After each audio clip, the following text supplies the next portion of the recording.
Okay. No sense in putting things off. We've got a disaster on our hands today. Of my own making. Of my own terrible, terrible creation.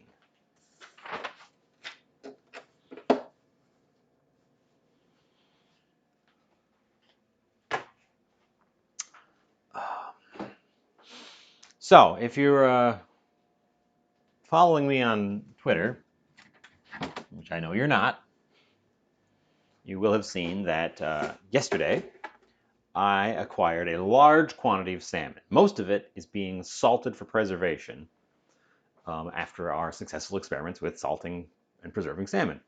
Um, I'm making them into these guys, our salted frozen shiitake, but more generously sized pieces. They've been in there for about 20 hours at the moment. They've had a flip.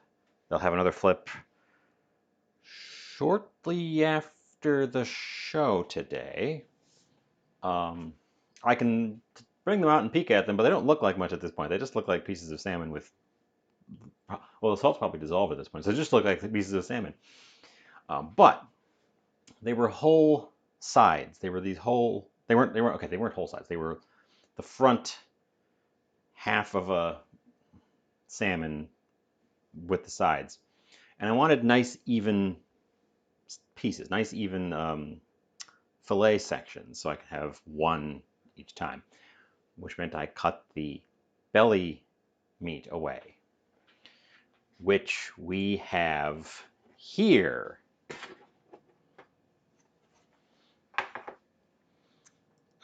This is, and I just put it on a rack. This hasn't been salted, hasn't been preserved. It's just been in the cold box on a rack since yesterday. This stuff they're very thin pieces. Here, I'll pick one up. They're quite thin.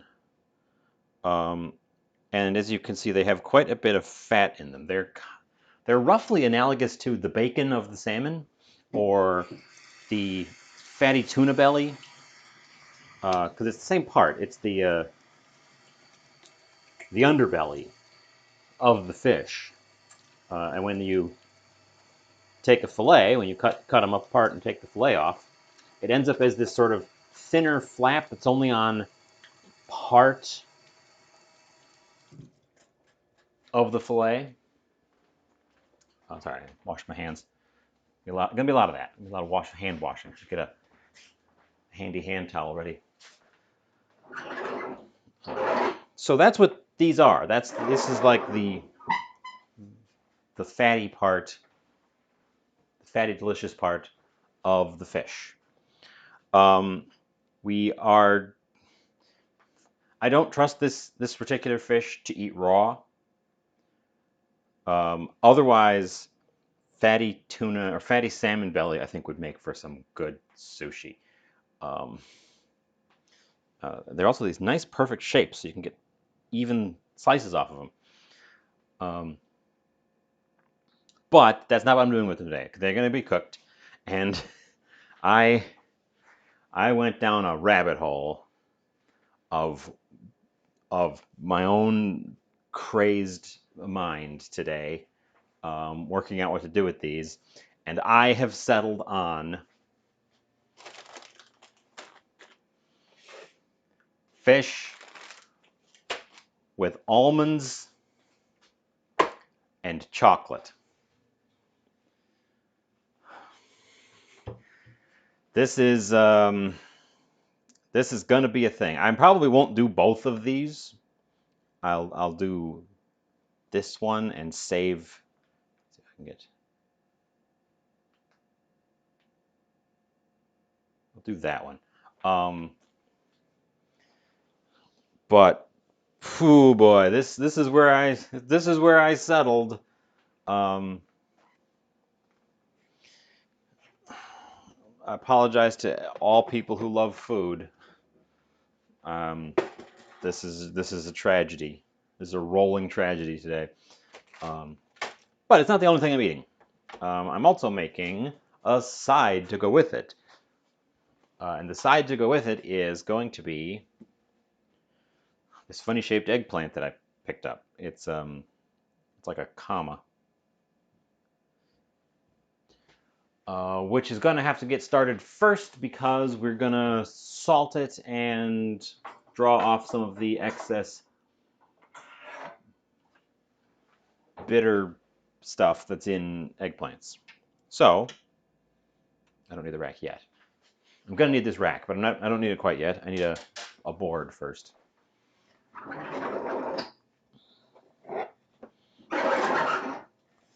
Okay.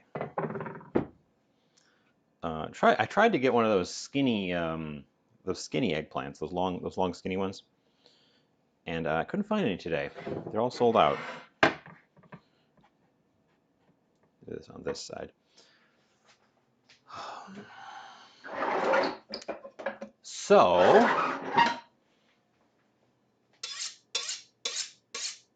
how's things with people?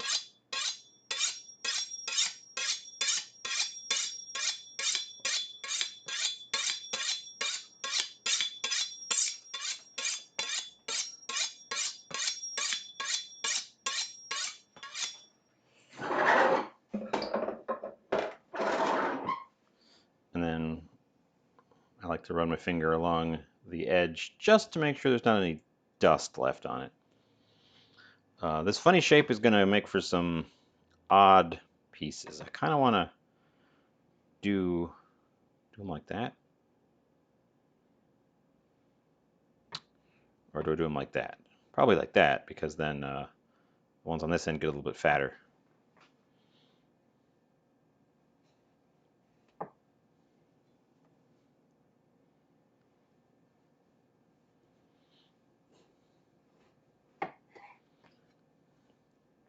To my knowledge, saving eggplant is not really an effective thing once you've cut into them. Little tiny seeds. Once you've cut into them, you pretty much have to use the whole thing. They aren't really good the next day. It's a big weird hole. Oh well.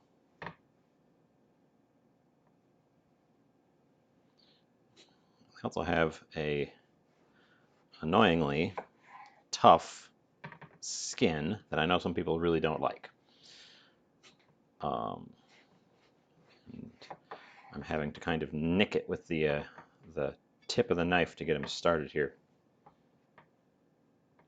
But since you can't really save eggplant for the next day once you've cut into it, at least in my experience, maybe I'm wrong. Maybe someone's like, oh, you can keep them in a who's a what's it, and they're fine. I'm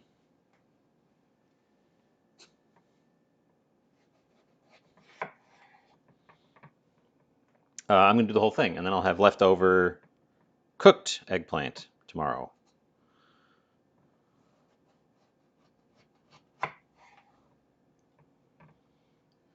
I'm going to sacrifice a little nub at the top.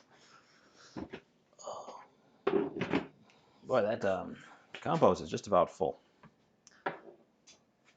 Shining, you're officially first. Why what? Eggplant? I like eggplant.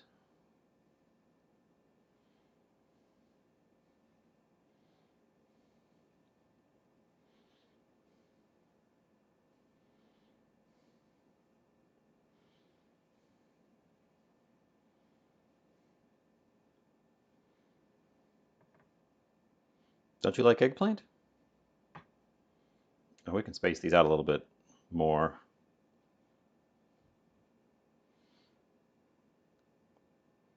No, it's fine.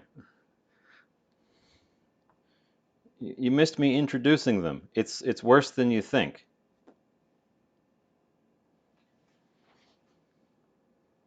I'll reintroduce them in a sec, because I'm pretty sure it's worse than you think. I'm going to put my eggplant on over the sink. We're going to salt it, and it is going to become salty and a little bit less wet.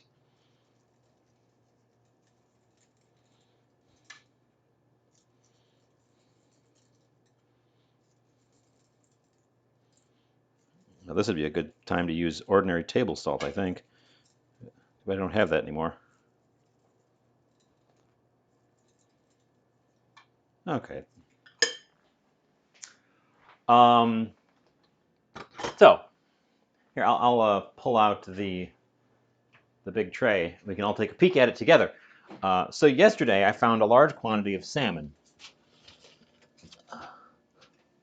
It was 2 big slabs of the front half of a fillet of salmon. Together they were about 4 pounds, 4.5 pounds.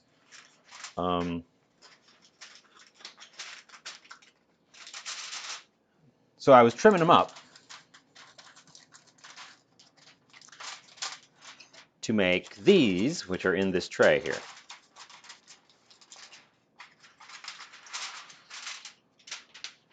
Ta-da! They're looking pretty good. So these are in the Japanese style. So I doused them with some sake and then salted this side, put them in here, flesh side down, salted the skin, and then this morning at about 9 o'clock, flipped them. The issue is I wanted nice, even lengths. And if you get the front half of a salmon, they have that belly section where the belly meat was when the salmon wasn't cut in half. So I trimmed off those pieces so that I could have nice, even slices for curing here, for salting and preserving. And they are here.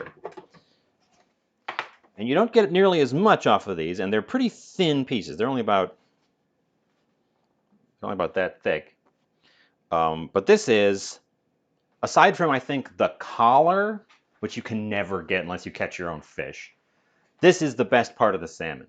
So we're taking the best part of the salmon and making an abomination.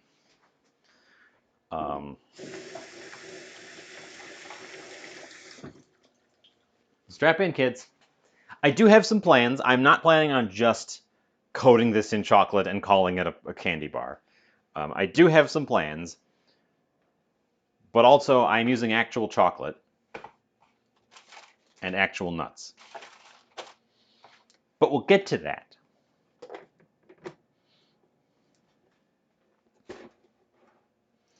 I suggest you remain highly skeptical because, as I said, this is probably a terrible idea.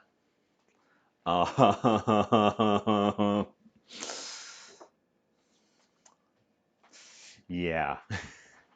Yeah, this one might not, I'm not sure about this one. I'm not sure about this one.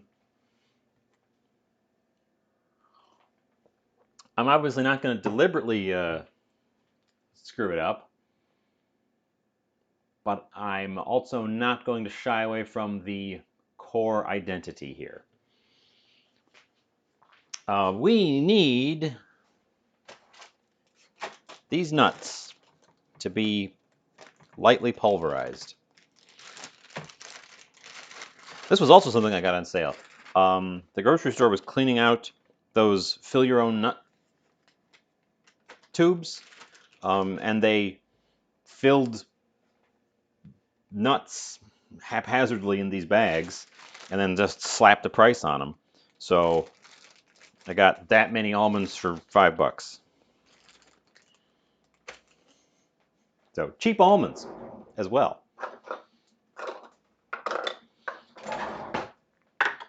Also, this isn't entirely an original idea, although I have no reference recipes pulled up. I am measuring for some reason, even though there's no recipe here.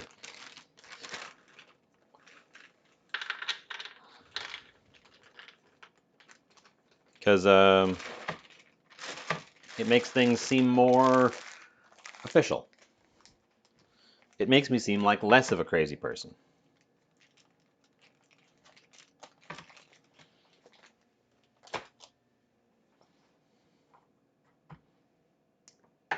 And also, if this is good, I want to know how much of everything I put in there so I can recreate it down in the future. I need a blender. How hard are almonds to break apart? They're not that hard to break apart. And they're tasty. These are also roasted almonds, so they're already got a lovely roasty flavor to them. You think I could do those in a spice grinder? Or is that too powerful? Like too fast. I don't want to pulverize them to a dust. I want them chunky almonds. I think we're going to go with the blender.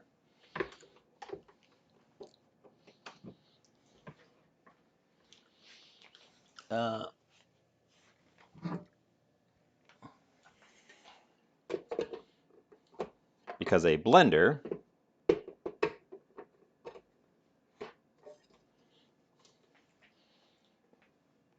has all these speed options on it, and I can do a lower speed. You just kind of give it a crush and grind. Oh, the lid of the blender fell way in the back. Okay. And my microphone snapped off my pants. Okay, well, I guess it didn't hurt the microphone, but that was not supposed to happen.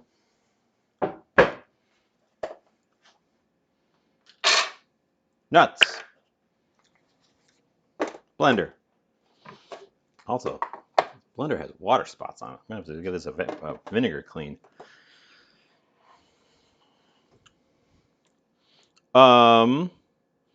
Let's put it on low and chop or pulse.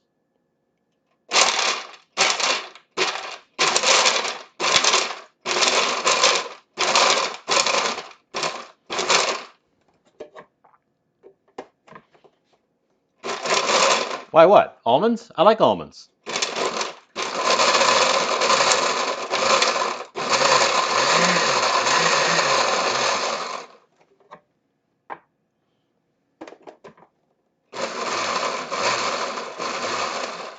Did you like almonds?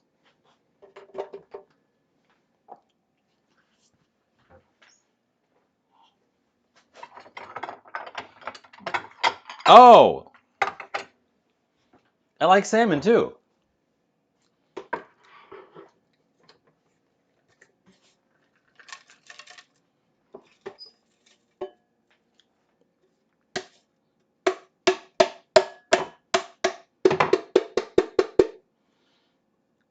I think it's a terrible idea. But you know, sometimes the terrible ideas are the best ideas.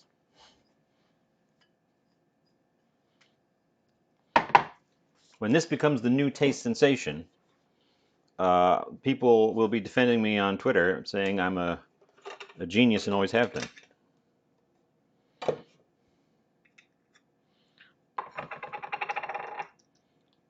And then I'll patent it, and I'll make 1,000,000 likes.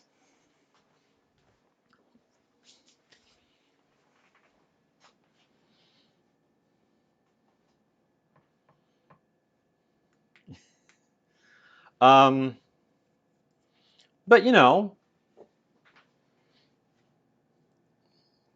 sometimes you just got to do it. Sometimes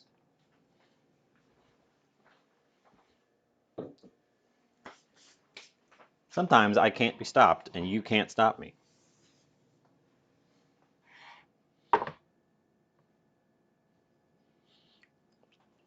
Okay. Mostly crushed up almonds.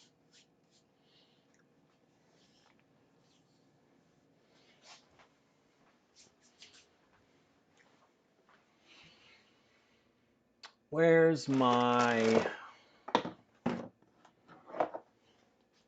cocoa powder? Cocoa powder.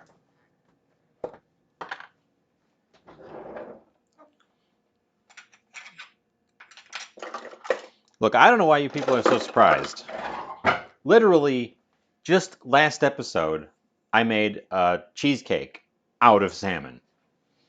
This is the next logical step. Was that last episode? I think it was. I lose track.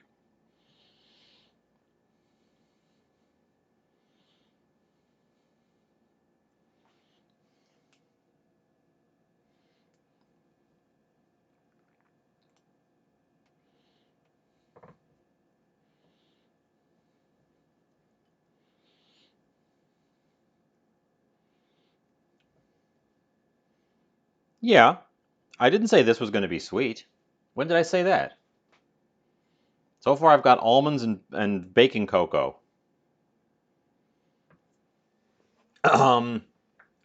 Unsweetened? Please.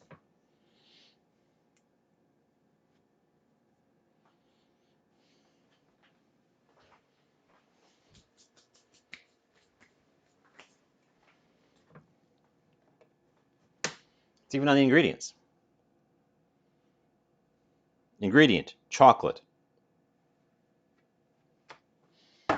Anyways, next up, we're going to add this Lyle's cane sugar syrup that I got for $2. You also remain skeptical. Shining said those exact words about remaining skeptical.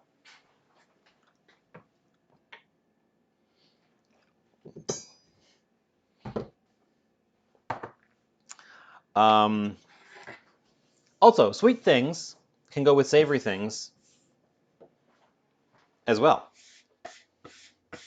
I myself, on this very program, have put sugar in a marinade for salmon.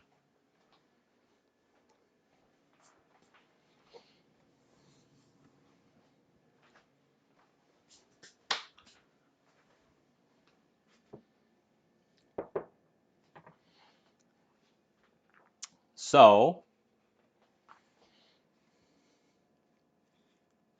I'm not going to say have faith because I don't have faith in this.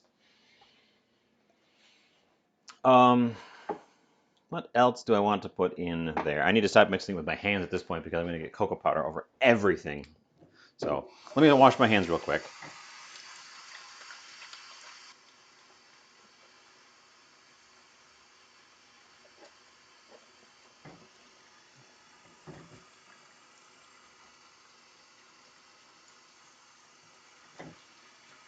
I'm very carefully washing my hands because I've got these eggplants over here on the sink. And I don't want to get soap on them because I feel like that would ruin them.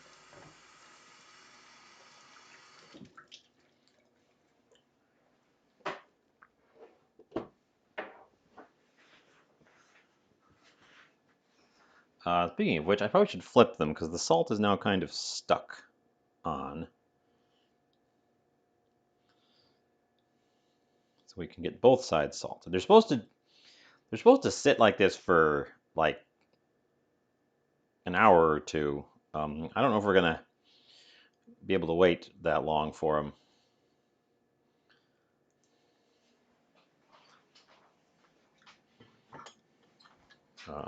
Can't see me salting them because I'm doing it directly over the sink.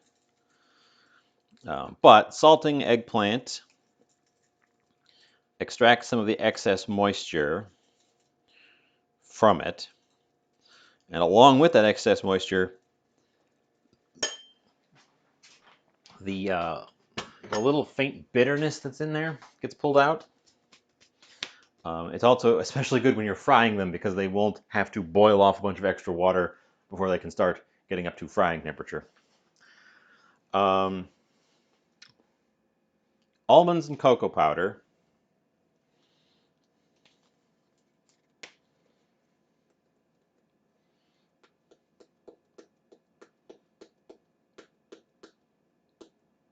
I'm going to call that a 1/4 teaspoon of cayenne.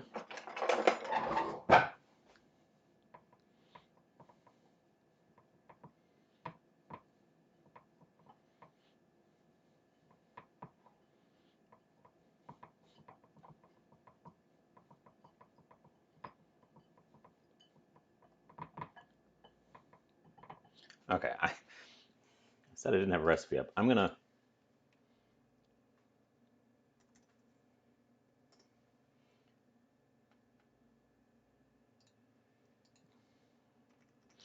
pull up this as a reference.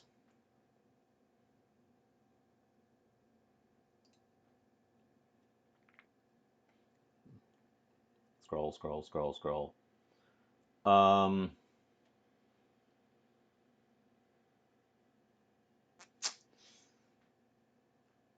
Yeah. How much do I want to add to this part, the crust? Should I put some salt in here? The almonds weren't salted, so probably.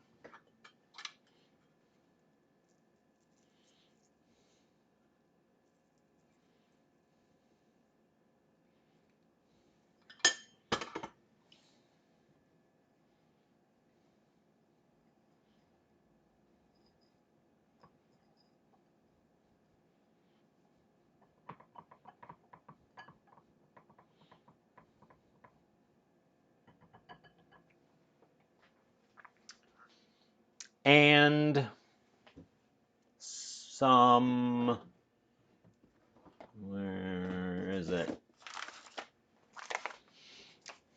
And some sugar.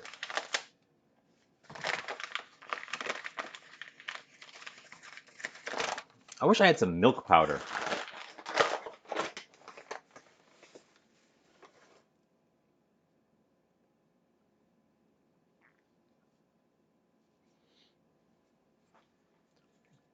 There. Sweet enough for you?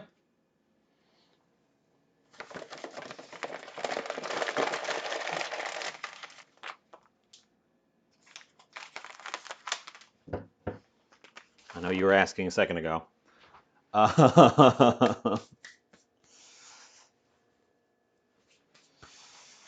All right, I'm just thinking, and I can't really taste this as I'm building it.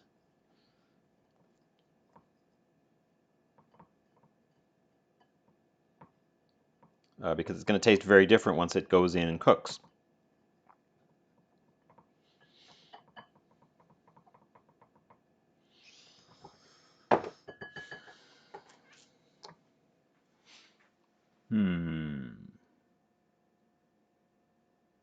Okay. I'm going to leave that for a moment. We're going to leave that for the moment and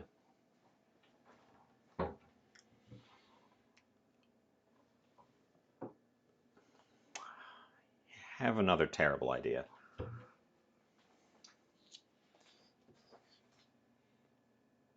Can you make... Hold on. I got to ask Google a question about French cooking.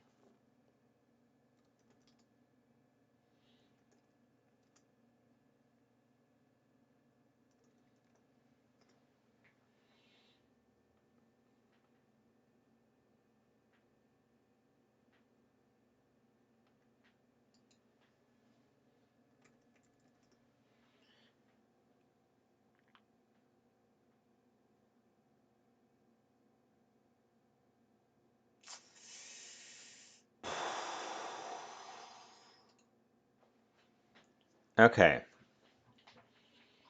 Okay. I need an opinion. I need an opinion from the peanut gallery. Mushroom or fish in our chocolate sauce?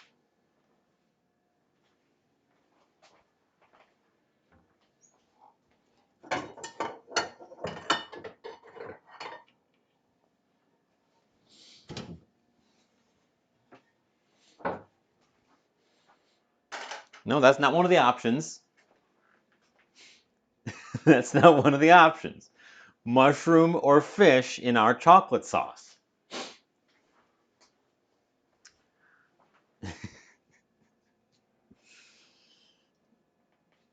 because I've got mushroom and fish in these bouillons. Mmm. They might be too salty. I might have to make my own.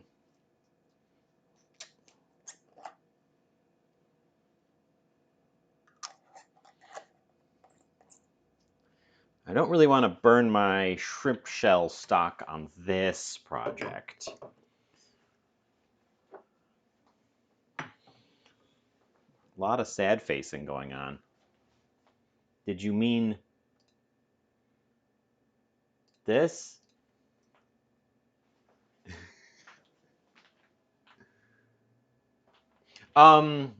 It's just fish stock. It's just this pre-made fish stock and this pre-made mushroom stock. I'm going to here. Let me rephrase it. I'm going to be making a hybrid of a veloute and a the Mexican chocolate sauce, which is called mole.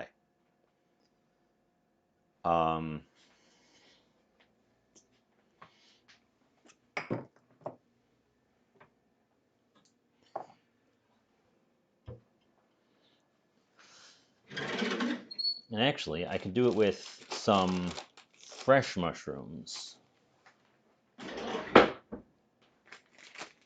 I've got a couple of these. I could make a, because I don't do very much.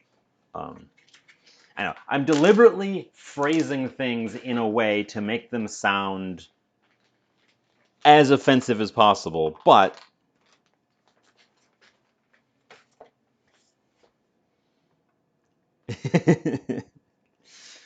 but really it's not that crazy.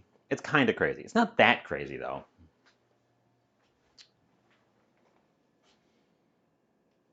The thing is, if I'm gonna make, I'm concerned that the packaged ones are too salty. So I kind of want to make my own, and I've got these mushrooms.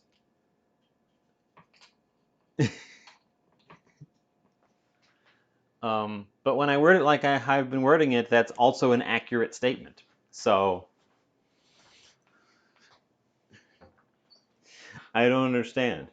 I don't understand the objection.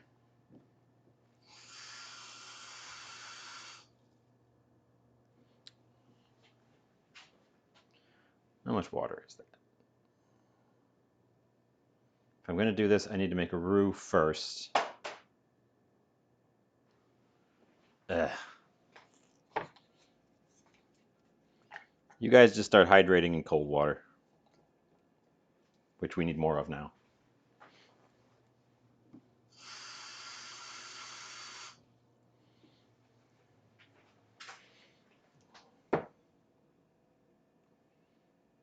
Okay. Oh, I've also got dashi. Dashi's less salty.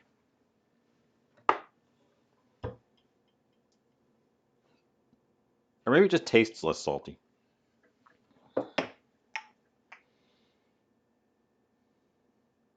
No, it's actually significantly less salty. Dashi is significantly less salty. We could do a dashi-based veloute. But I need a roux if I'm going to do this.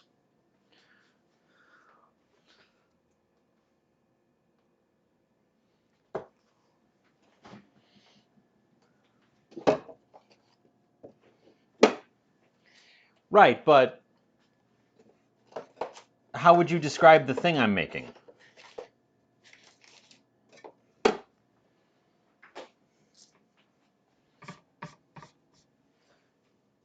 Like bitter cocoa salmon almondine? Come on.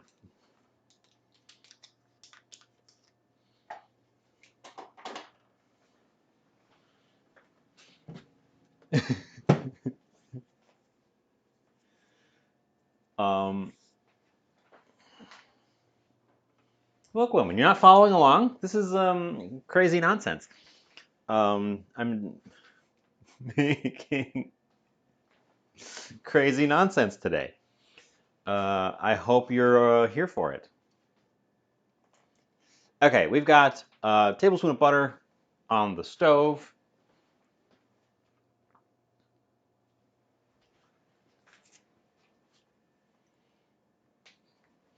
I'm going to put these guys in the microwave to get them going a little bit faster.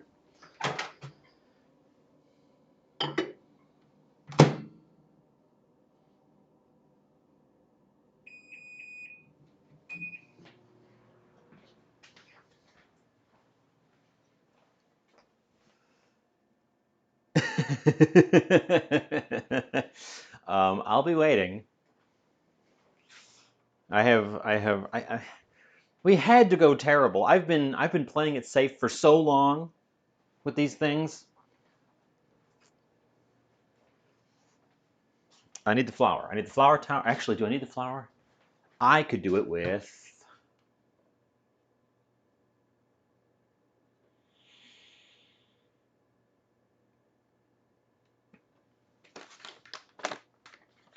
tapioca.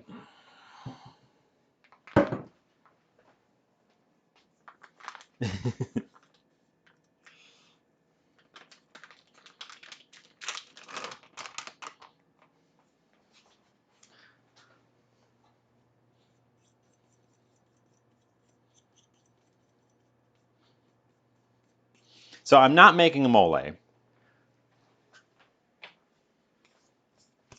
Put that right out of your head. I actually don't even know what goes into a mole.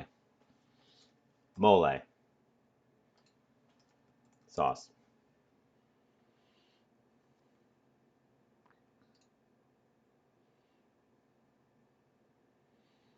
Um, Not putting in chipotles, guajilos, anchos. We're using some sort of mushroom fish broth instead.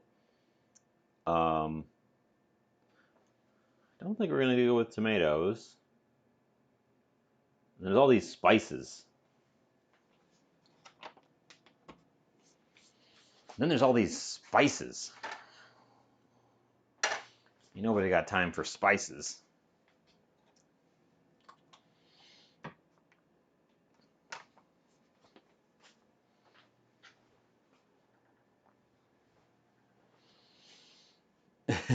I'm making a mole and a Lay's potato chip. Yep. I'm making a bitter, savory chocolate fish, no, mushroom sauce.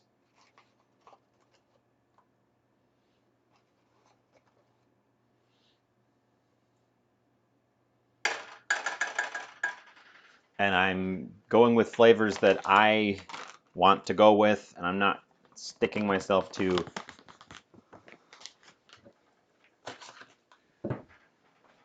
we're experimenting, we are exploring, we are striking out into the unknown, and we are finding out what happens, and that's what's happening today.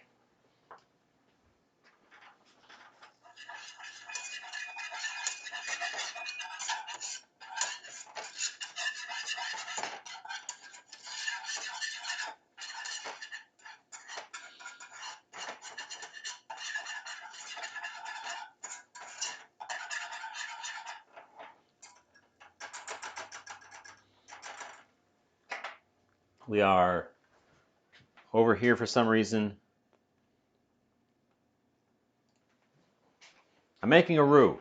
I'm not keeping a real close eye on it. I want it to be medium-ish.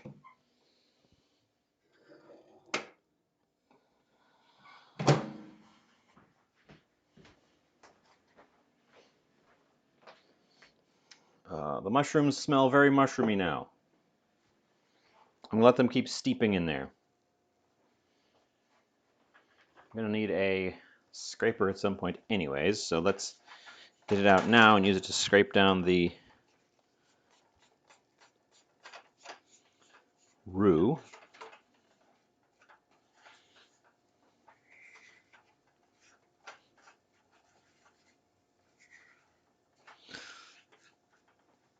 Anyways, when you make your own thing, you get to pick what to call it, and I want to call this chocolate almond salmon bars.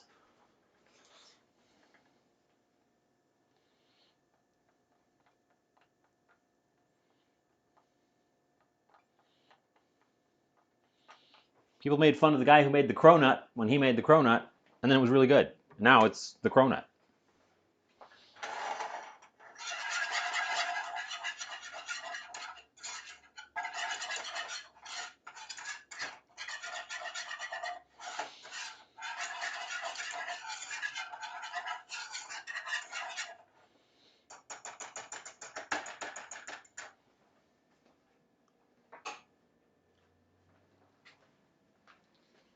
I should try making a real mole.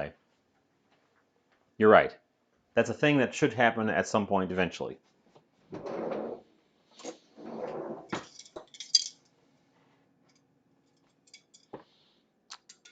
This is not that. This is actually based on French cooking that I've done here in my own practice. We are, oops. We are shooting for, if you'll remember a veloute,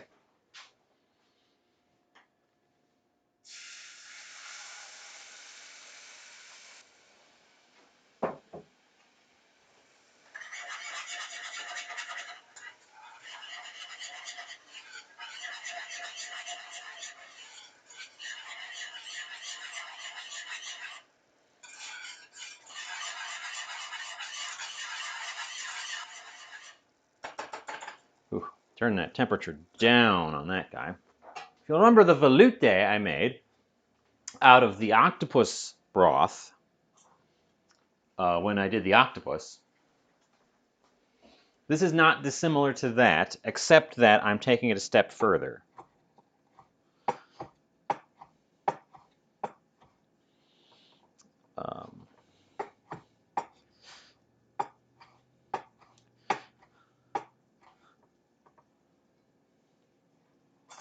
Also, I've been told that I have a lot of dry mushrooms and need to do something with them, so here we go.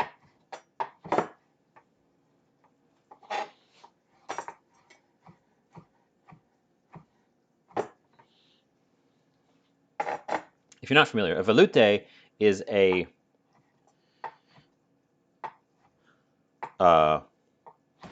one of the, because there's the French mother sauces, and they're called that because you make other sauces out of them.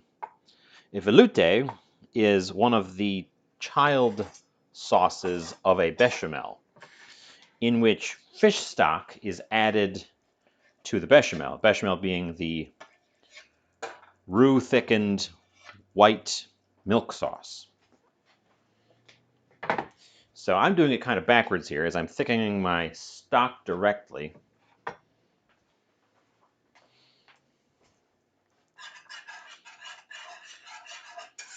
With quite a bit of butter and tapioca.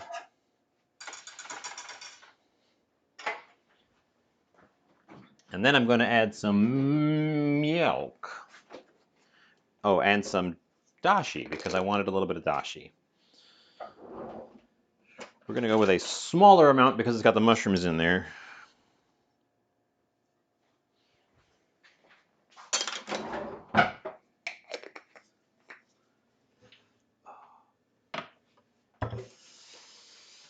Uh, 1 to 1, I think. Temperature up. So let's add a cup of milk.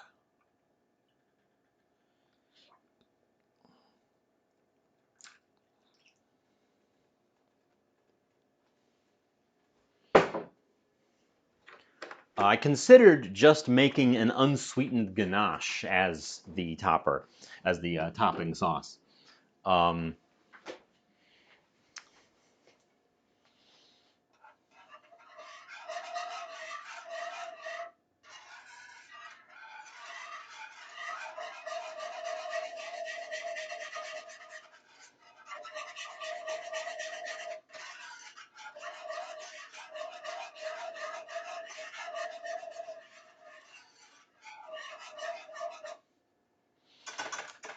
Now this, I actually have to taste. I cannot let this not be tasted.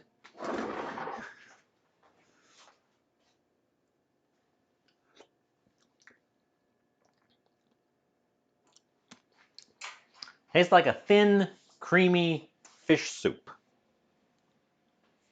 which I suppose is exactly what it is.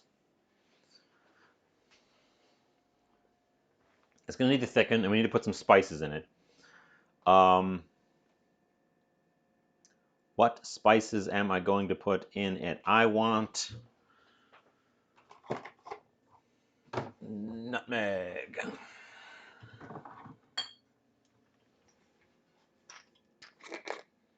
Don't worry, we'll go back to making things that already exist in the future.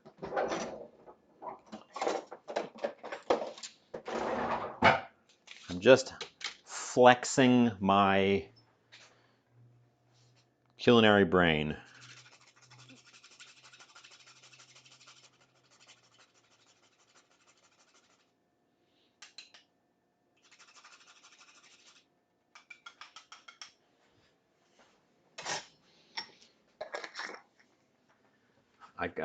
I got excited by the last thing we made.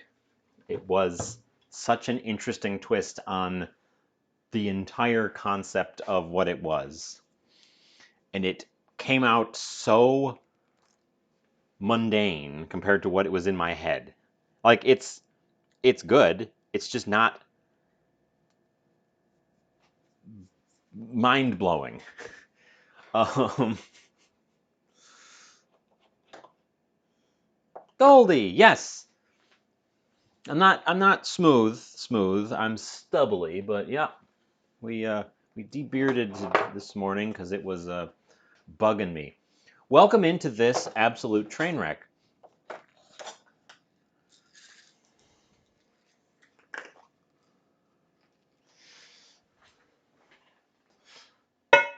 We're currently making a sauce that has no name. At the moment, it is savory, but there is some sugar in the crust.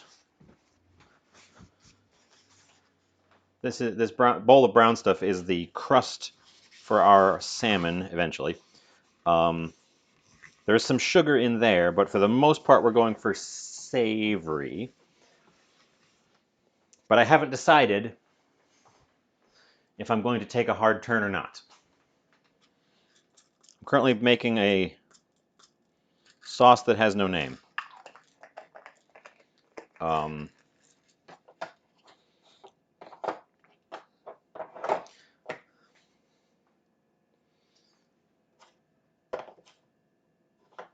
I have any cloves? I have ground clove. Do I have any whole clove? I do have whole cloves. You know, someone suggested I do that for real. Like have... There might be too much allspice. That I have either the audience or a die roll or something pick stuff, give it to me, and have me turn it into food.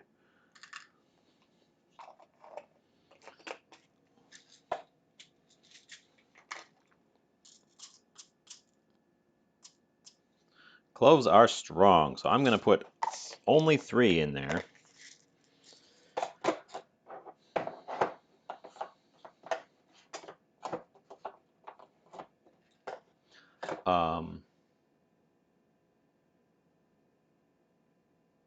Mystery boxes. Yeah. The issue is, of course, I have to think about what I'm going to do so that I can pick up ingredients.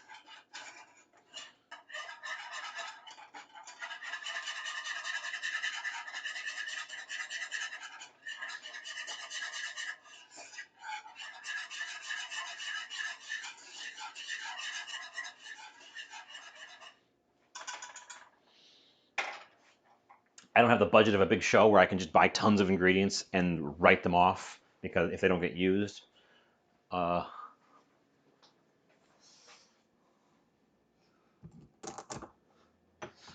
But the title is deliberately worded to be offensive to the senses. Um,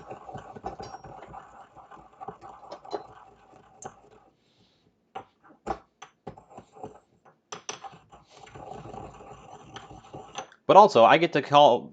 No one's made this before. This is a new thing, so I get to call it whatever I want. So I'm calling it the thing that I called it in the title.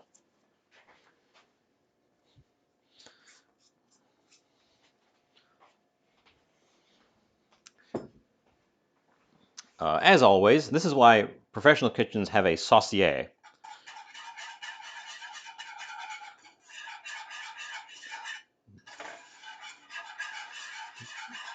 The longest thing here, the most involved element, is always the sauce.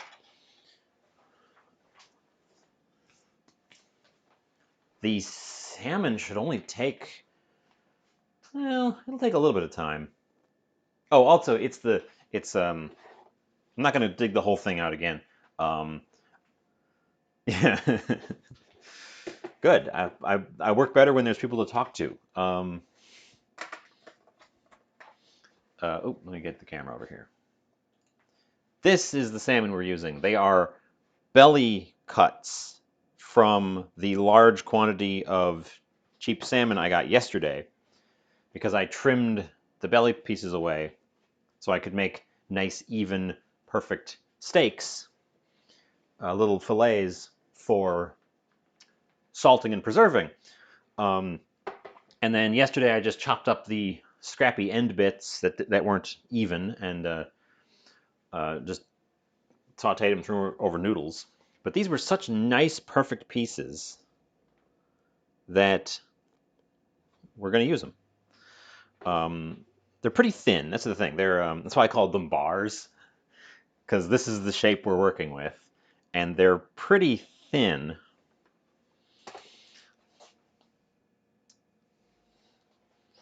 What is that spot?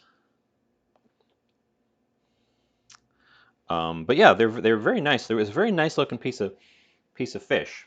Um, they have been. I didn't salt these, but they were on the tray with the other ones when I did the first round where I treated them all with sake. So these two have been sprinkled with sake and then let to dry off, which,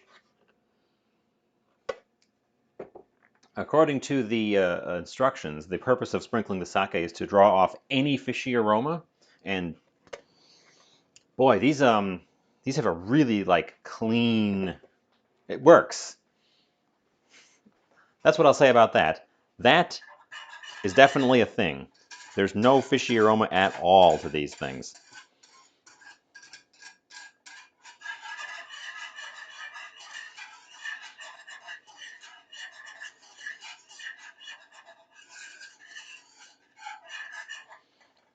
Okay, let's taste this stuff over here. Um, uh, Getting rid of the fishy aroma is important for preservation because when you preserve it, it'll amplify whatever's there. Um, but it's effective even for just this part that I'm going to use fresh. So I'm impressed. I didn't entirely believe that was going to work, but it super did. Um,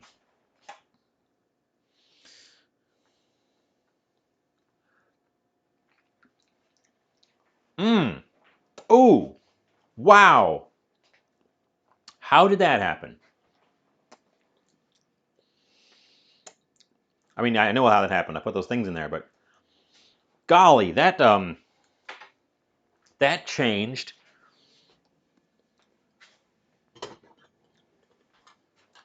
That's tasty. Ooh, I wish I'd made a soup out of this. I'll keep this specific thing in mind. It needs a little bit of salt. I'll keep this specific combination in mind. You could make a cracking soup out of this.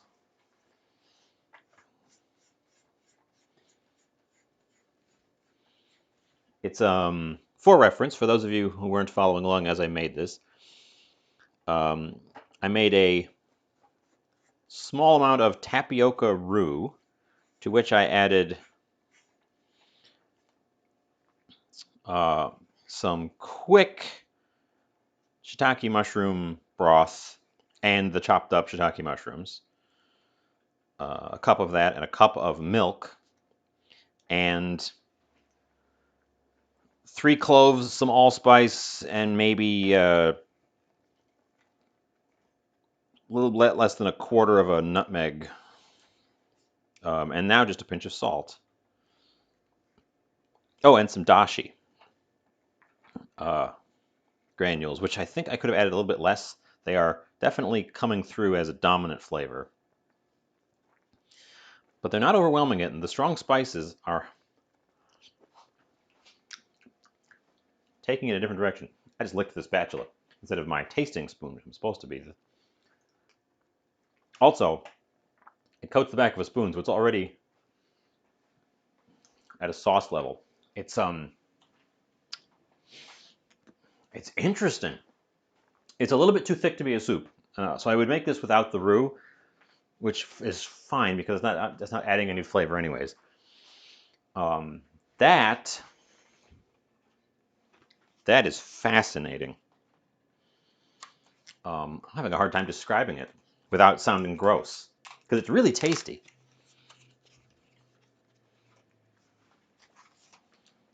It reminds me of hot dogs,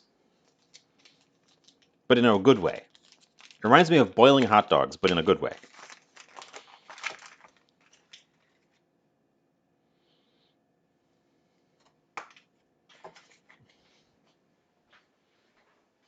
And now I'm going to add some chocolate to it because I wanted this to be a chocolate sauce. So, ugh.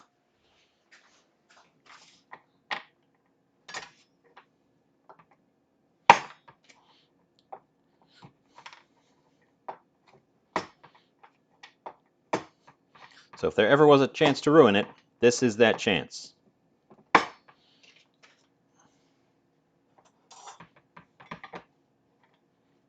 Right, it's savory and creamy, and now it's going to be hopefully dark and a bit bitter.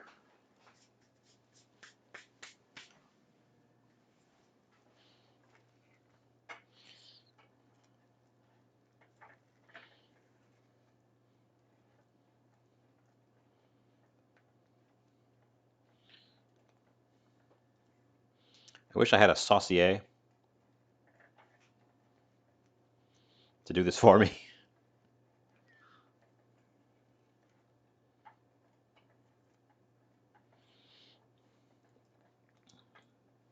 Well, it definitely changes color when you add chocolate to it.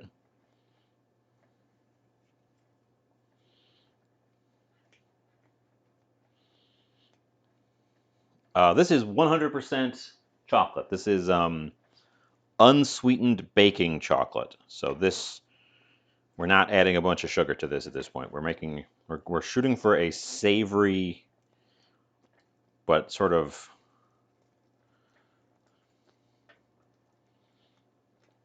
adding some bitterness to it.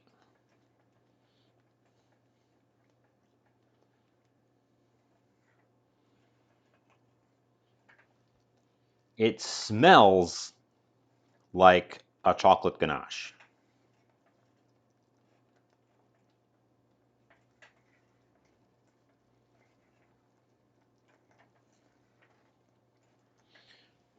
Turn the heat down a little bit. I don't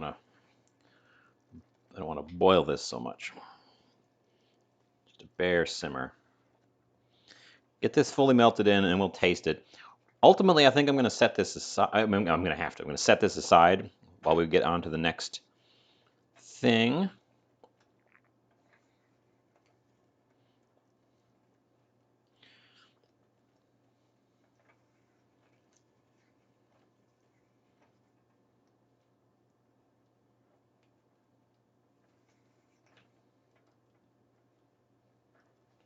Okay, that's pretty well combined. Let's give it a taste. Let's see what it's doing. Shiitake dashi last night. Nice. I used some packaged dashi for this. This is thick.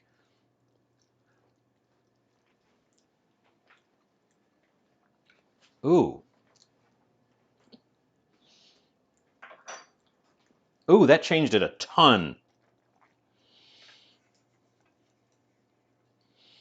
I suppose I should have expected that, but that changed it a ton.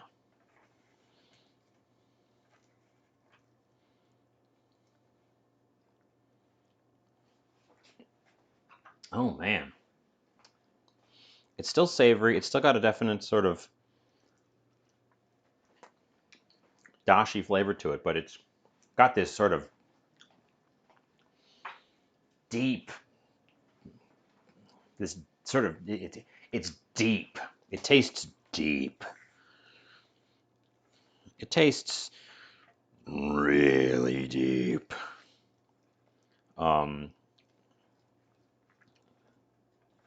It's not as bitter as I thought it was going to be. I think I didn't add enough chocolate to really make it bitter, but it gave it this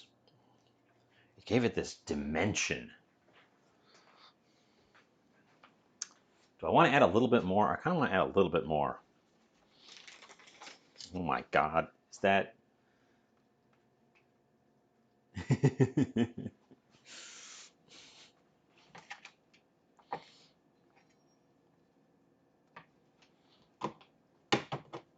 Oh, I shattered my bar.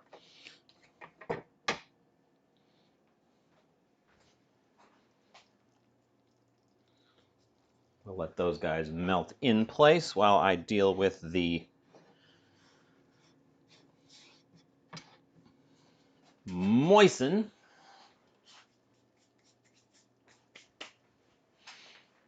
Thank you for the moisten.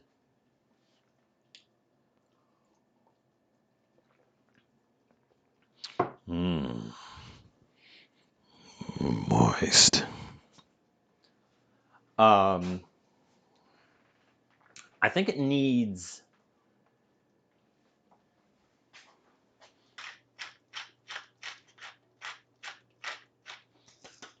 a little bit of pepper, or a lot of bit of pepper.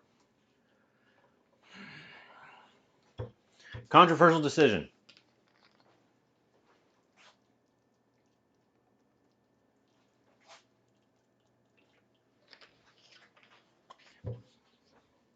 I've added some vanilla.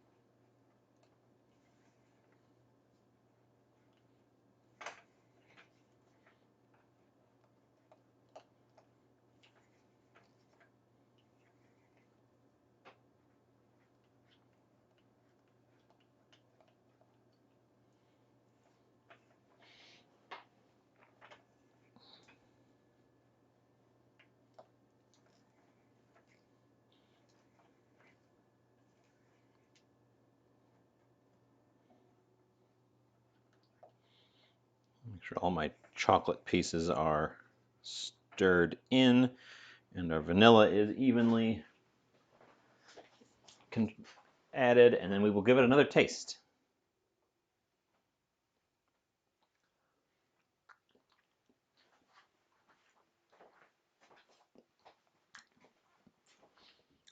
I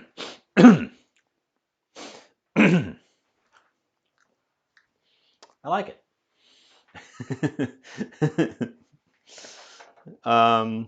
Let's go with I like it. It's interesting. It's interesting.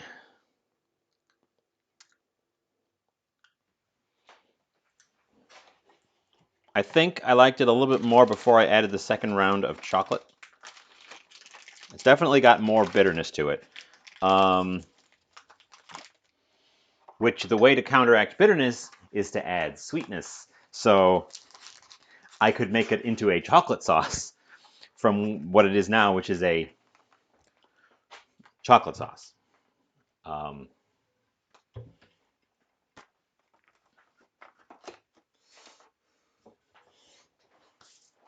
So that's a possibility. Also, it's going to thicken up a lot because it's already quite thick. So I might want to thin it out a bit. We'll see what happens as it kind of sits over there. Let's put a lid on it.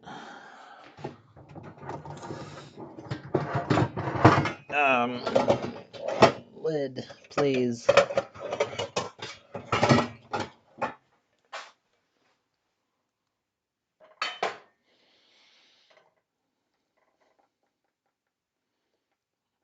I told you we were in uncharted territory today.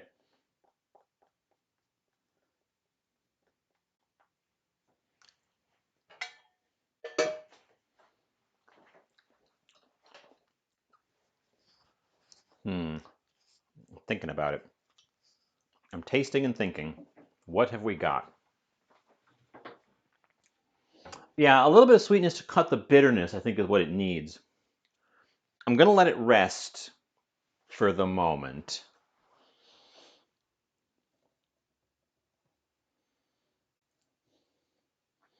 Because I actually have to get cooking the main events here.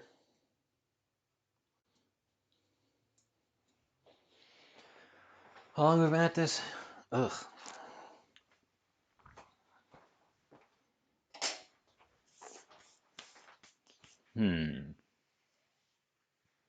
Okay. Okay. You're right. Doesn't necessarily have to take it all the way to sweet. Just a little bit of sweetness to counteract the bitterness. And since I added milk and vanilla, I'm basically making chocolate. Which is fine because I can then claim that I made chocolate sauce. Which I did. I definitely made chocolate sauce. You all saw it.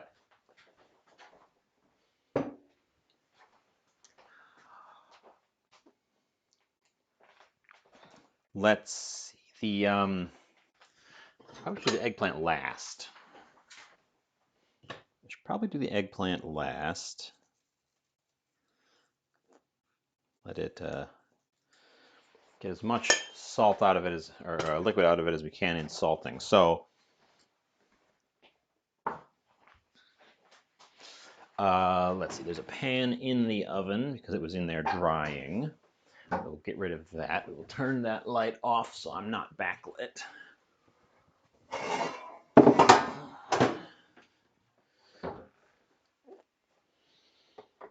We will return to our salmon. And we're actually going to cook it on this tray. Let's preheat the oven.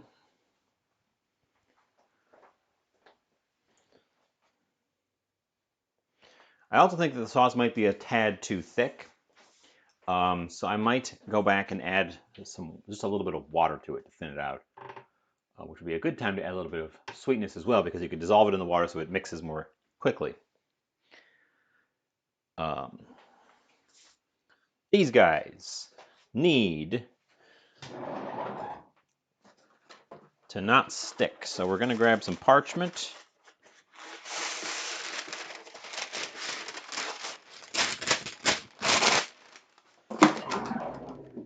Now, I've been told that you take your parchment paper and you crumple it up into a ball.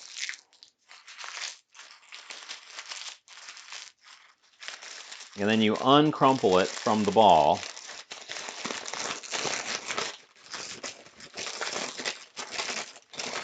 And that's how you make it not curl up when you put it on the pan.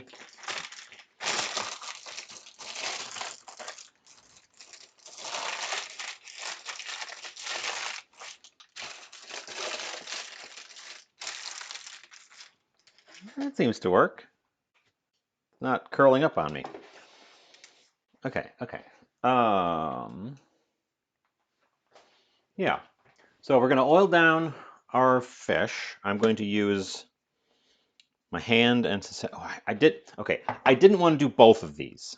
I said at the beginning, I didn't think I wanted to do both of these. I think we're only going to do one of these because, again, as much as I'm talking myself up, I don't have a ton of confidence that I'm not going to make a mess here.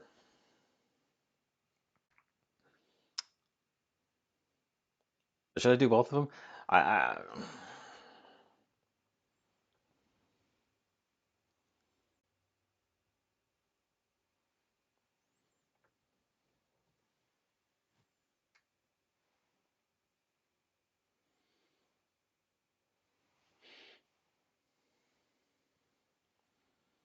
I think I'm going to do the small one. That guy. We'll save this one, although I have to absolutely use it tomorrow then because these were short dated yesterday. So they're no dated today.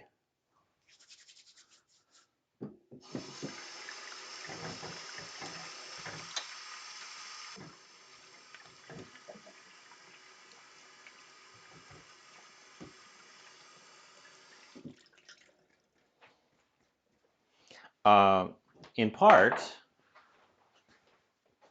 I can always do the other one. Yeah, true. In part, you were right earlier, Goldie, that this is inspired by just whatever I could find, mad-libbed recipe.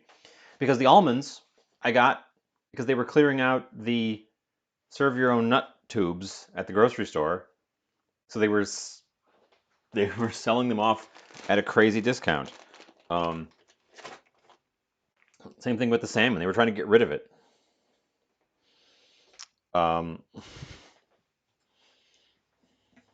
Before it went off. Okay. Oil. I'm using sesame oil. Ooh, actually, well, too late. I'm using sesame oil.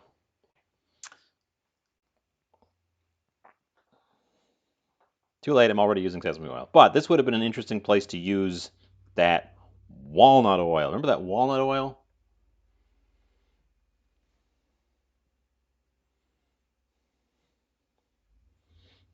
Of course you don't. Nobody remembers that walnut oil because I didn't particularly like it, and I couldn't figure out what to do with it. But this would be the thing to do with it.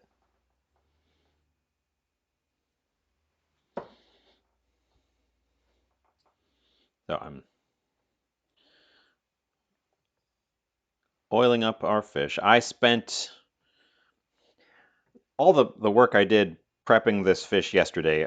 Nobody would have wanted to watch because it was a lot of me over the sink scraping the scales off because this fish wasn't scaled.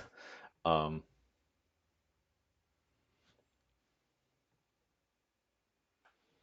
I found it on a discount. I would never have purchased it if it wasn't on the discount, and I was significantly underwhelmed and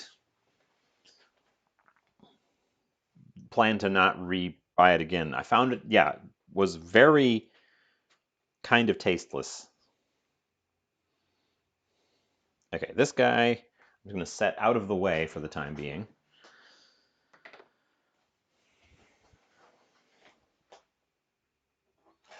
But yeah, I found it kind of tasteless. I'm not going to be crusting the skin side.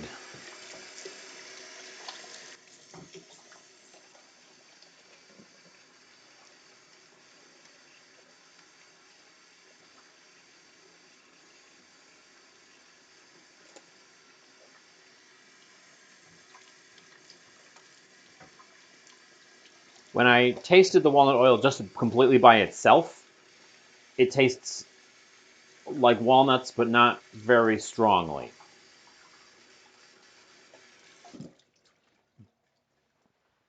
And I thought maybe, yeah, exactly. But it's so much more expensive um, than other neutral oils that I'm not interested in it unless it had an interesting flavor, which it didn't.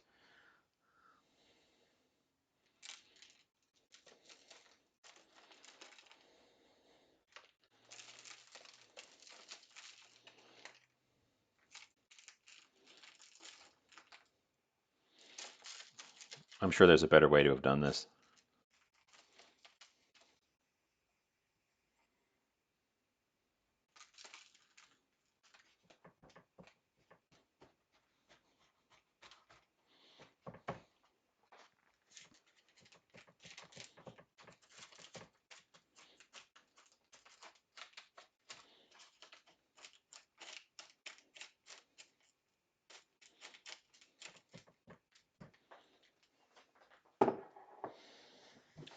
So yeah, I just haven't been using the walnut oil because I was so underwhelmed by it, which is sad because I actually particularly like walnuts. They're my usually my favorite nut.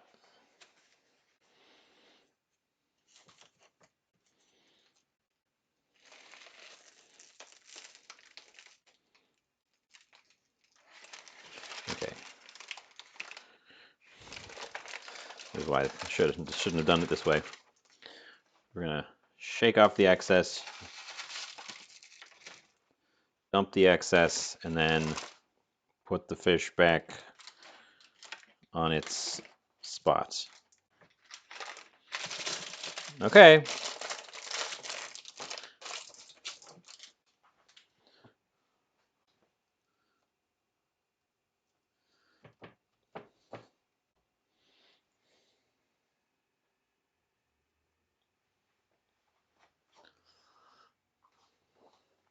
My go-to neutral oil is actually grapeseed oil because I think canola has a off flavor. If you're cooking stuff that's got a lot of its own strong flavors, it can cover up the canola flavor. But I would rather not mess around with that. So I go for grapeseed, and grapeseed used to be a lot more expensive. I've been able to find it relatively affordably more recently, so I've been very pleased with it.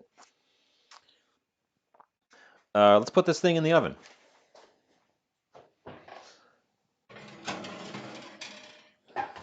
I don't know how long.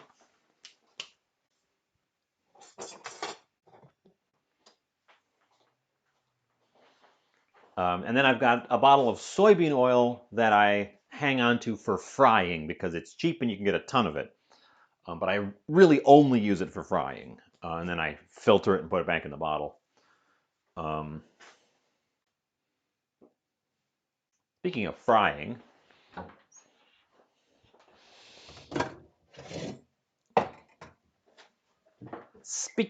frying, that's the plan with the eggplant.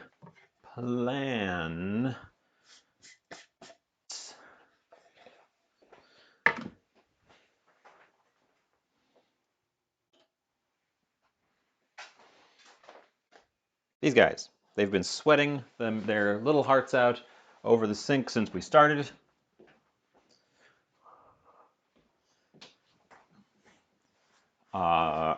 So about an hour. An hour is probably not long enough.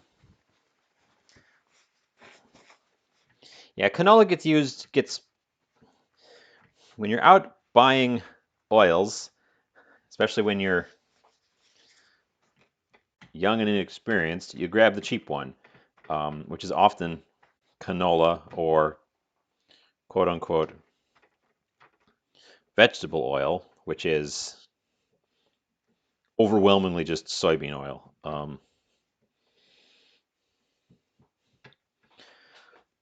Thinking, oh, they're all the same. But they're super not. And that offness to canola oil, I just don't like it.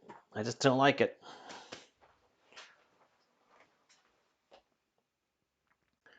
I do need the flour tower for these guys.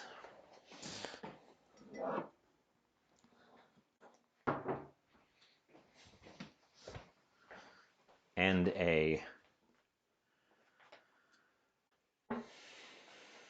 we're not deep frying them, but I'm going to give them a shallow fry. Which means I am getting out my soybean oil. I don't typically filter after shallow fries. But you need enough oil to cover the bottom of the pan. Which means we're reaching for the big jug. And just put that on about there-ish.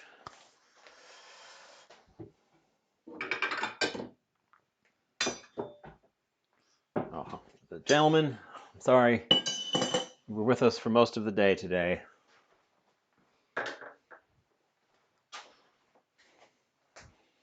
How's this sauce looking?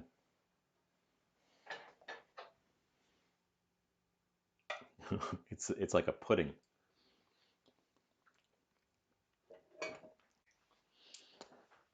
The weirdest thing is that it smells like it's going to taste like chocolate pudding, because you can't smell sweetness.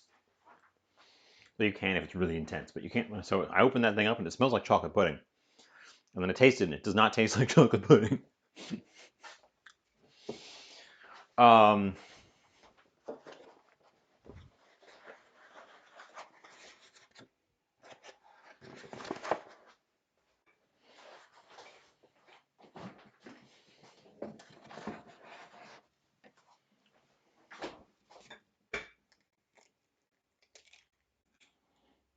Egg.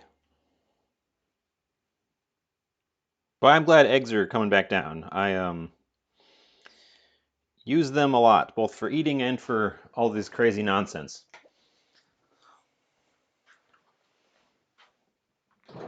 Tiny whisk.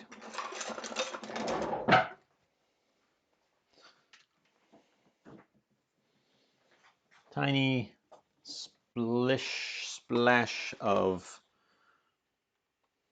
cream.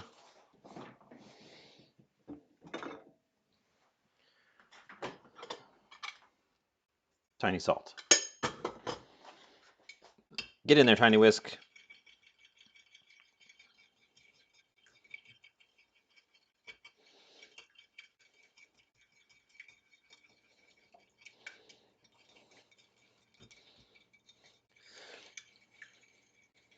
This morning I asked Violet if she thought chocolate salmon was a bad idea.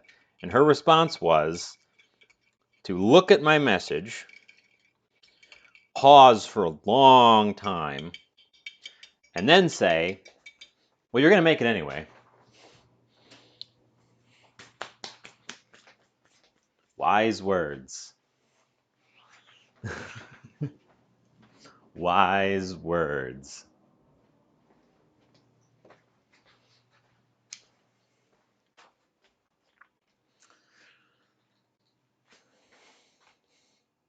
Eggplant. Flour tower. I actually didn't get the flour tower out.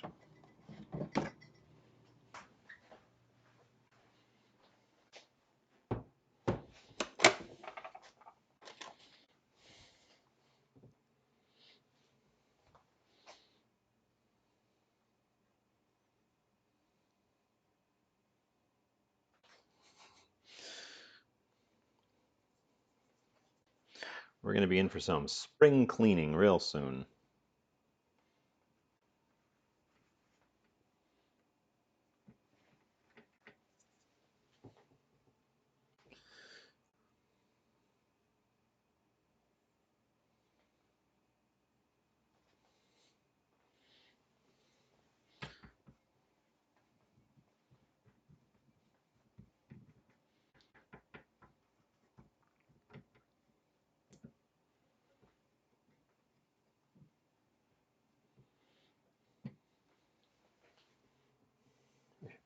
Definitely don't do this the way I'm doing this. Do this in a proper pan station with a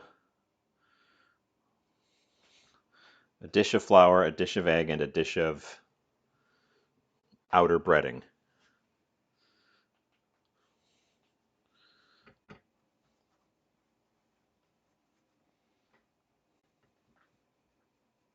You know what? This whole episode is do as I say, not as I do.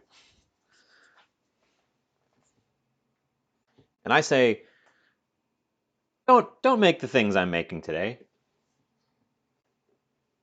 Watch me make them.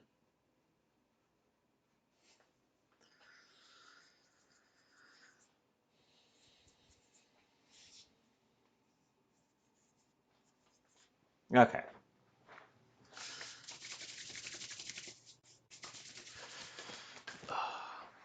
Trouble is, one of my square or rectangular Pyrexes is currently dirty. So I don't have the 3 that I can line up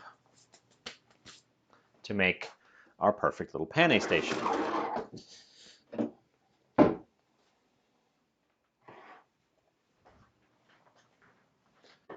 Okay.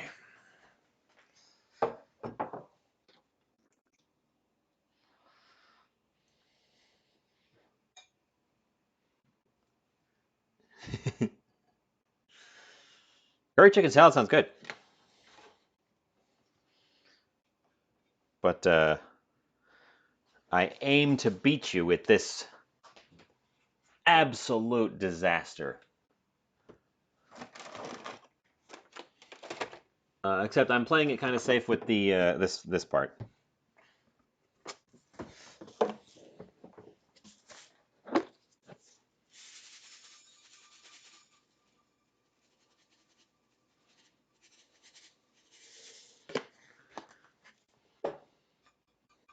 Panko breadcrumbs.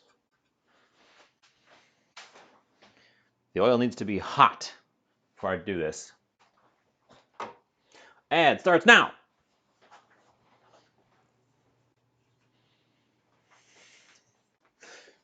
All right, I saw the countdown.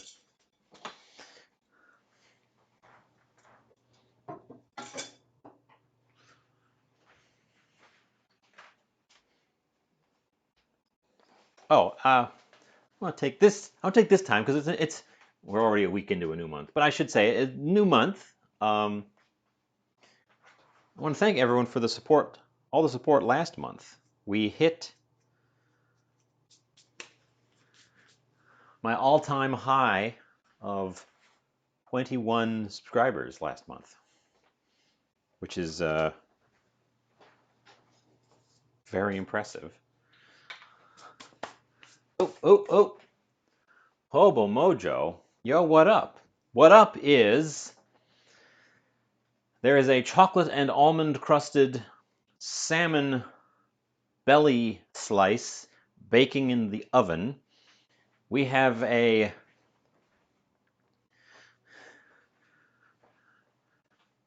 chocolate dashi veloute sauce on the stovetop, and I'm currently penning some eggplant slices.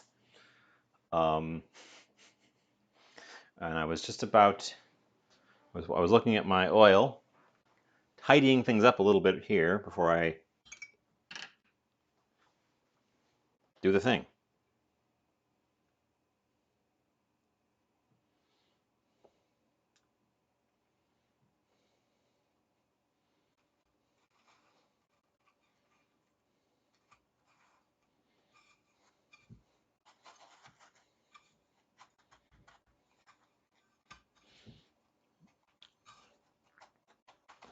And it occurred to me to thank everyone because we had some very good support last month.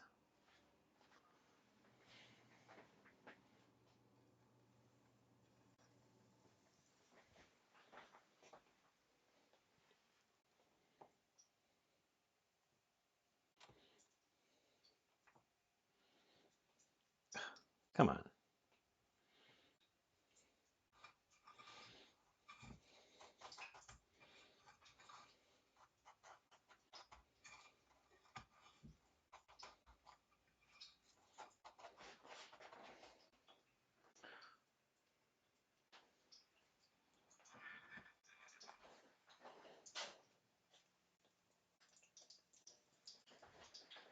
Ugh, I need more breadcrumbs. I'm just going to use up the remainder of this can.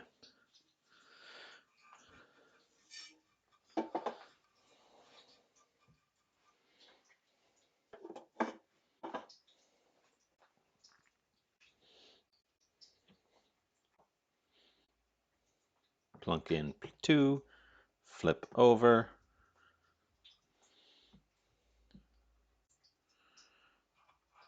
Transfer. I didn't take the temperature of the oil before I started putting these in, so I don't know how hot it is. It's probably not quite hot enough. It sounds like it didn't kick into a really strong sizzle.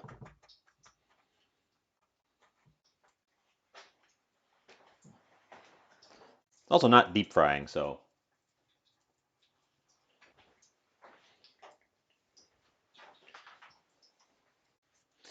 How long has the fish been in the oven? I didn't set a timer. It's a very thin piece. Smells like chocolate in there.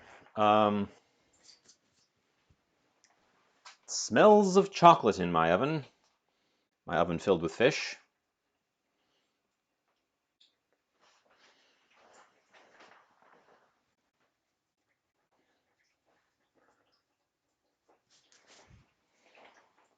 You go faster. Hotter.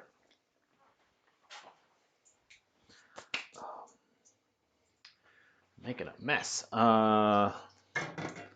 Let's tidy up. Yeah. Tidy up a few things. Keep a spatula handy. And a flipper.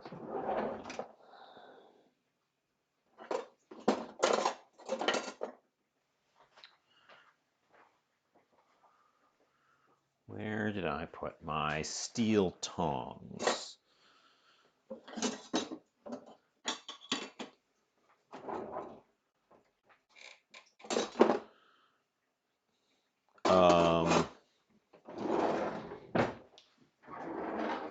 Unclear. Oh. Why are they dirty? Okay, I'm not sure what I did with them.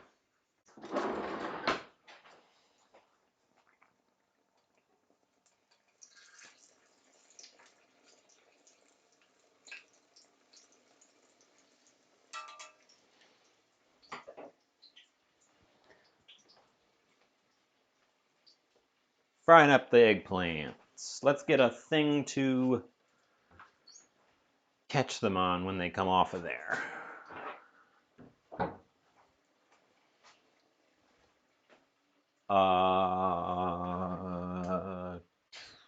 Tray. All the trays are in use.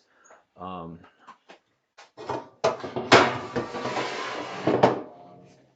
not all the trays, but the trays I usually reach for are in use. We'll have to use this old one.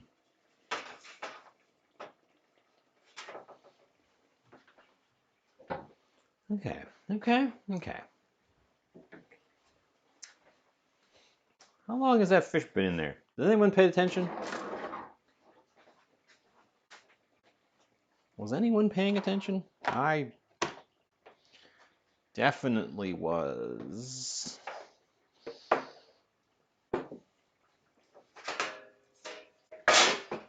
Okay, I'm gonna. I don't know how to judge this thing's doneness. I just know that it was a very thin piece of fish.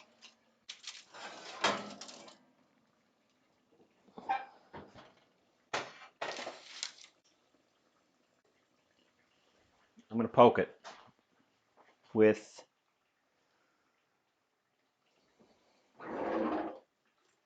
something. Poke.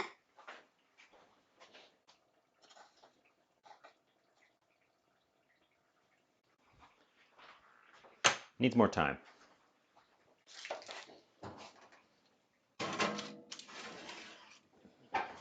Still a little bit too bouncy, which is fine because we've got a whole other project here. I'm baking it on a relatively low temperature because I don't want to overshoot. And I don't want to burn the exterior.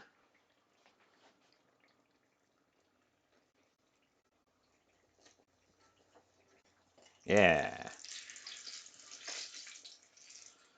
Okay.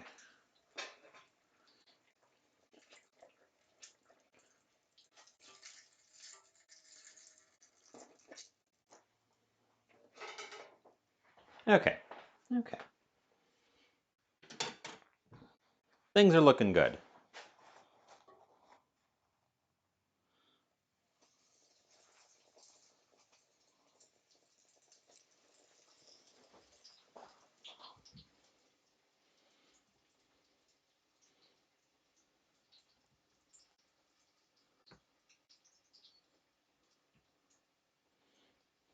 So the fried eggplant here was definitely a a punt on my part.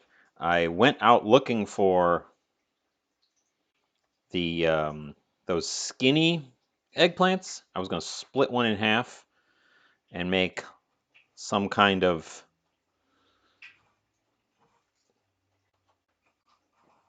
thing out of it.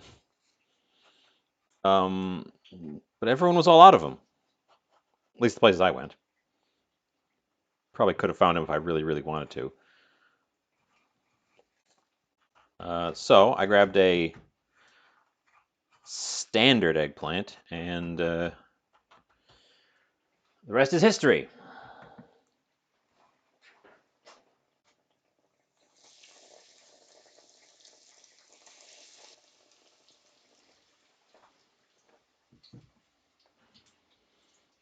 Oof.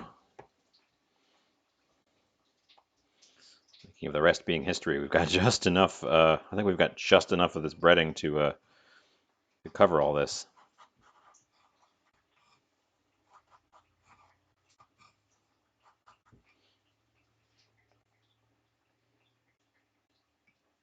Yes, the Nathan's pickles. I got them at Woodman's in the cooler. They're cold. They were cold pickles. I'm not. Don't believe I've seen them at other locations.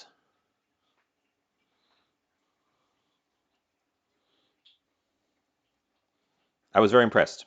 I guess I've been fooled into thinking that your standard Clausen pickles are good pickles, but I get the impression that they're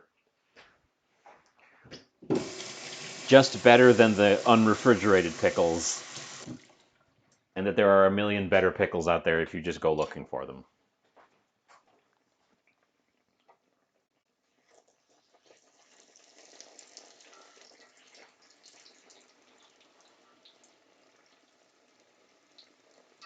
Oof.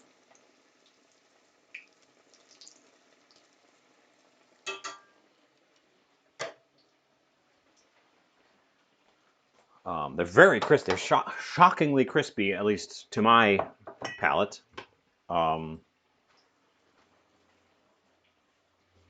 I bet they would make really good deep fried pickles because you need a good robust pickle to handle the deep frying process.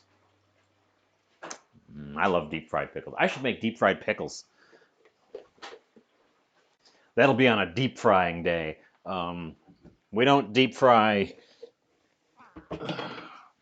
We don't deep fry casually. It's an ordeal. Literally takes hours to clean it up. So I like it, but we'll have to set aside. We'll have to plan it out, set aside time for it. Um,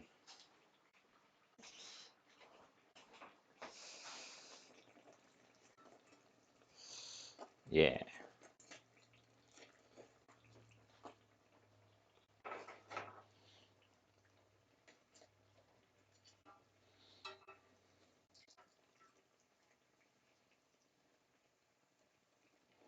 Yep. Yep. Okay.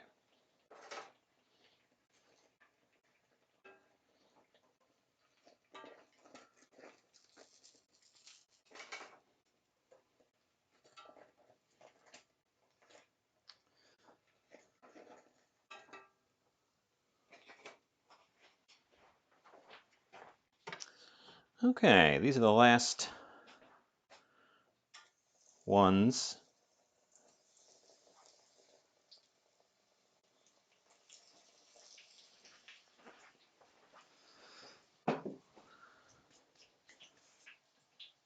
I should check on the fish and the sauce.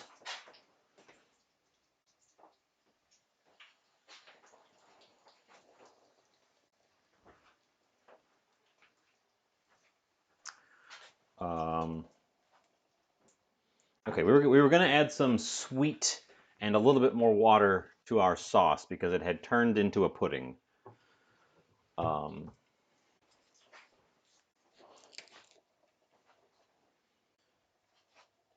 so I was partially joking about the Lyle's golden syrup at the beginning, but I guess I'm gonna give it a big old squirt of that, and then like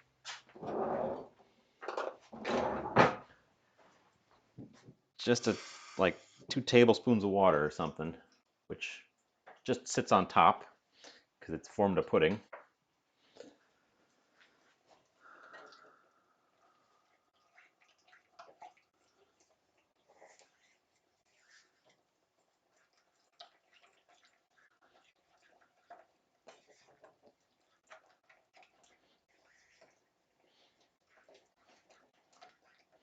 God, I can't describe how exactly like chocolate pudding this smells. It's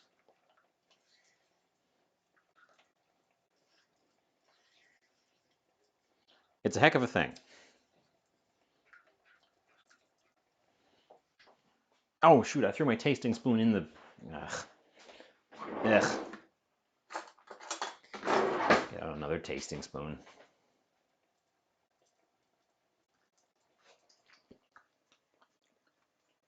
Better. We do need it to get hotter. We need to flip these eggplants.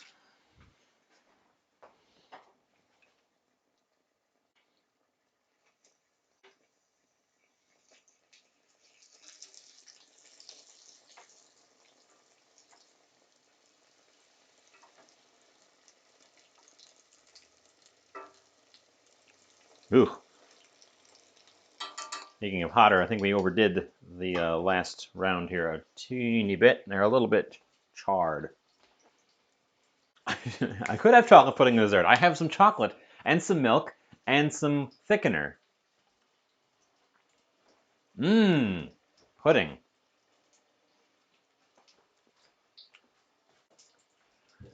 The little bit of sweetness did actually help quite a bit.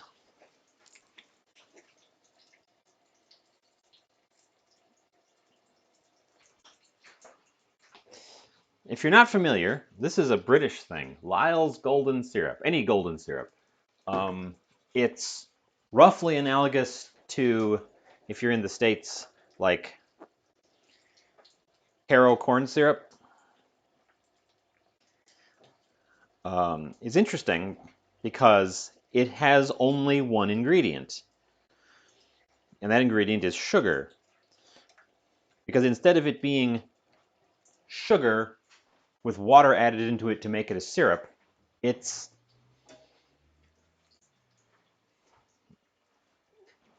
uh, sugarcane sap that is partway through processing. It's it's molasses before it's molasses. It's a step below molasses. Um, so it's very sugary sweet. I think it has an excellent flavor, and it keeps basically forever. I don't understand why they put it on sale because it keeps basically forever, just like molasses does. Because it's just sugar with water. You know, it's just sugar with not a lot of water in it. Okay, those guys are done.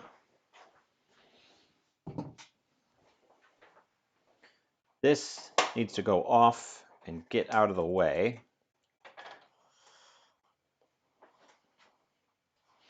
This is just warming up so that I can use it as a sauce instead of a pudding. And we're going to check on our fish. That burner is hot, so I cannot use that burner as a staging point to show things off, sadly. Ooh, this is sizzling. It doesn't look a lot different. Looks like a brown log. It's still really soft.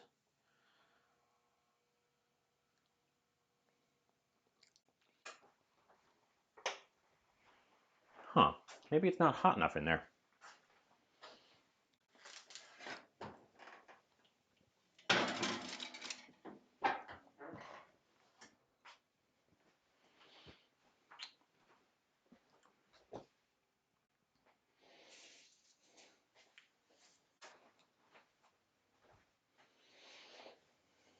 I'm perplexed because I do have a meat thermometer. The thing is, the fish is still like squidgy, as though it's not cooked through. I've turned the temperature up. We're gonna give it a blast. I'm not gonna broil it. I'm not gonna broil it. We're gonna give it a blast. It only takes 3 minutes to cook fish. That thing would probably take 2 minutes. These little thin things on the stovetop. But the stovetop is a lot hotter and also direct physical contact with the heat. I didn't want to do that because I didn't want to burn my crust. Because the nuts will burn and make acrid flavors. But I thought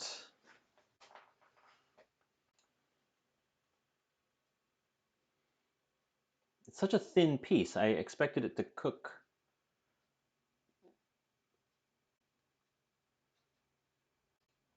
faster than this. So maybe I just had the oven too low. Definitely a possibility. So we've got a sec to stand around. That's fine. The eggplant had to cool anyways. So we've got a sec to stand around here.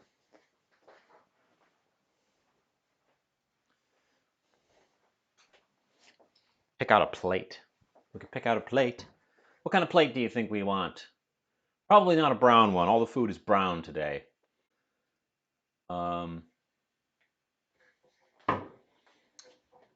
White circle or white square?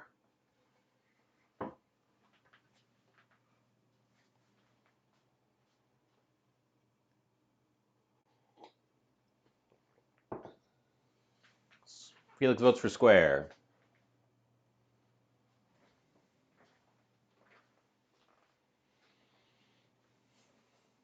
Follow-up question. Should I put cheese on the eggplant? Probably not for this, but the leftovers I think are probably going to end up being eggplant parmesan. Since they're already fried up.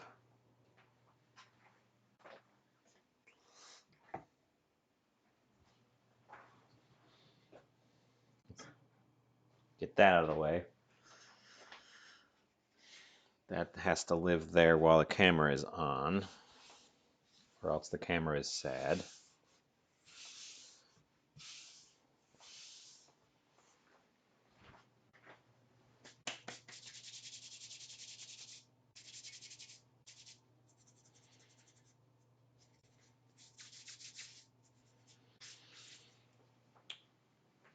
Okay.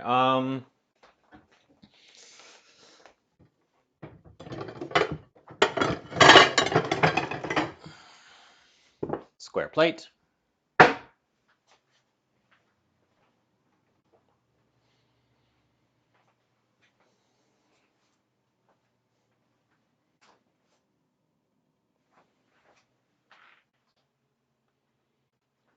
going to ask Google about the fish.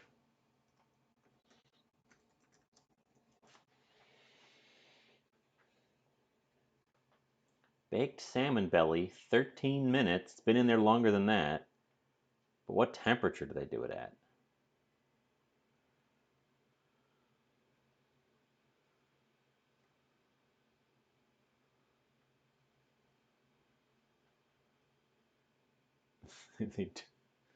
Oh, hot.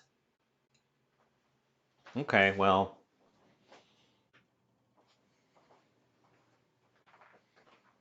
I was shooting a bit lower, so I guess I'll put it up to 450.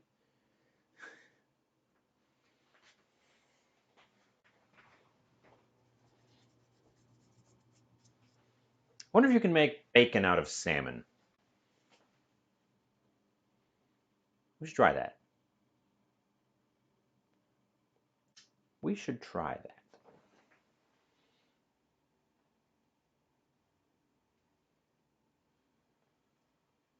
Wow, these eggplants are still quite warm. Gosh, I thought this would come together right on time, but now I'm standing around waiting. What a notification? Notification from. Oh. Yeah, fine, whatever. Thanks, Twitch. Notification of nothing. A nothingification.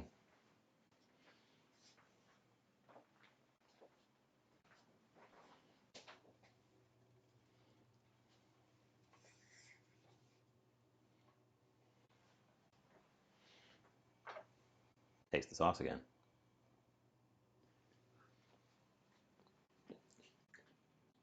Mmm. Ooh. The sauce is pretty good. I'm pleased with where the sauce came together. I think if I were to make it again in the future, I would not use dashi. I think that a lot of the other flavors in there are fighting with the dashi. I think the mushroom is fine. I think I would just use mushrooms. But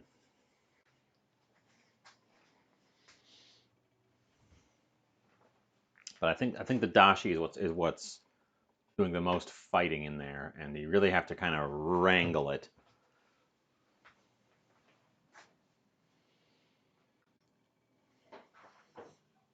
Oh, now it's bubbling like crazy. Okay, that looks better in terms of cooking.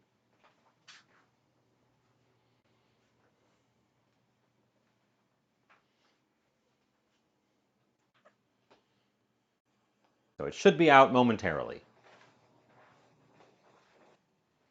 That burner's still hot? A little bit. That oil's still hot? Very. Boy, sorry about the downtime.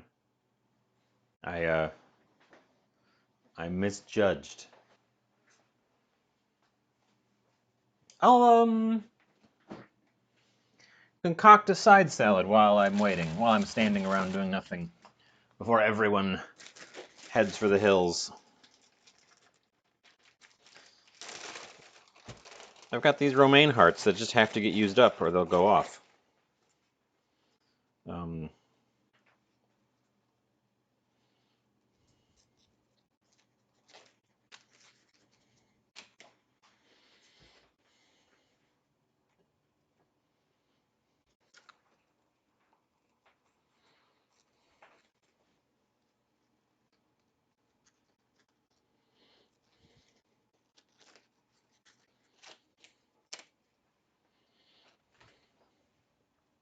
Do what I always do with stupid green things and peel the leaves off one at a time.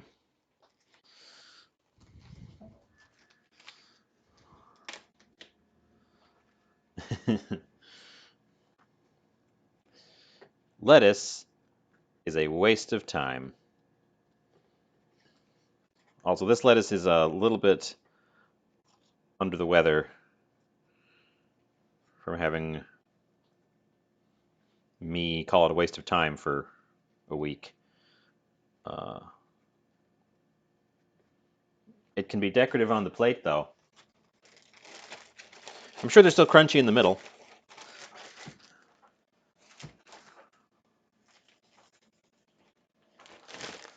If you like lettuce with dressing, then I feel like maybe you just like dressing. I'm going to snooze our ad because I'm going to take this thing out right now. Oh. Oh. Okay, now it looks different. Now it looks all bubbly.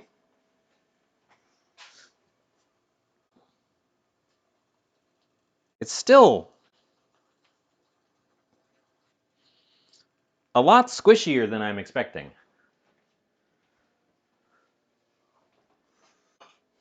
Okay, I'm gonna I'm going to poke it with a meat thermometer.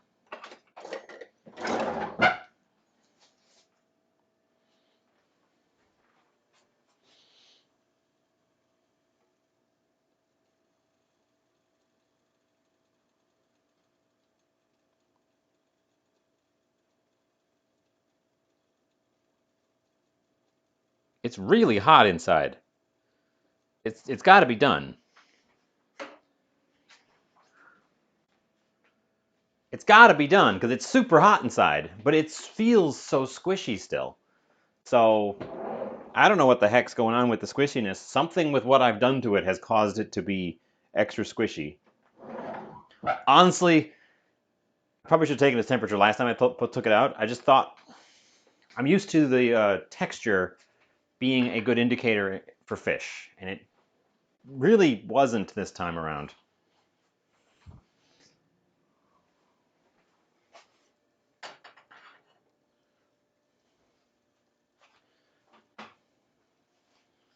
So, yeah, learned my lesson.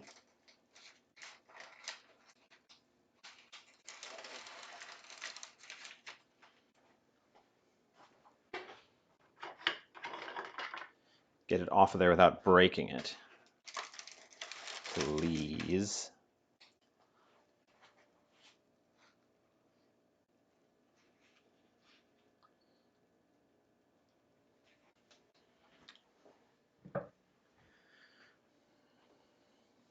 Okay. Okay. If you couldn't see the thermometer, it was about 200 degrees. So it's hot to the middle. It's definitely cooked.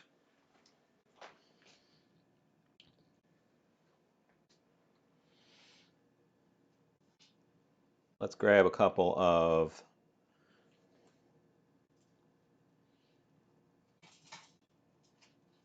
the slightly nicer looking fried eggplants.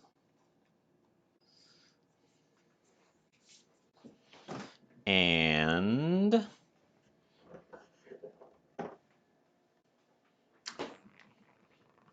sniff test this off camera before I tell you what it is. Fine.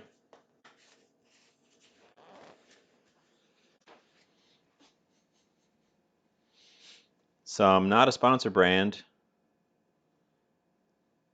dressing.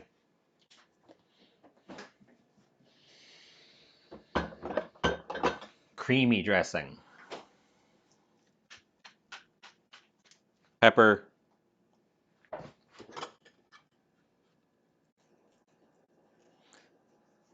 Salt.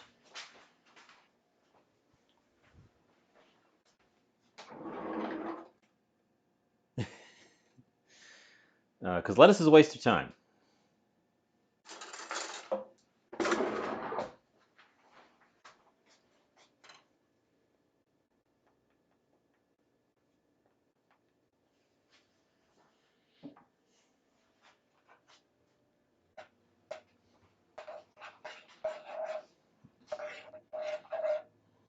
And the strangest thing, this stuff, which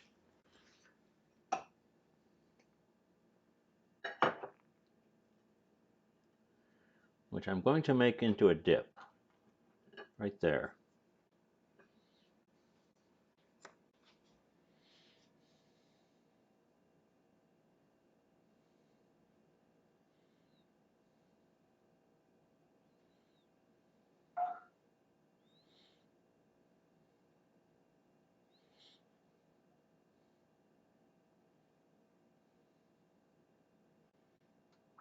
This bizarre chocolate fish soup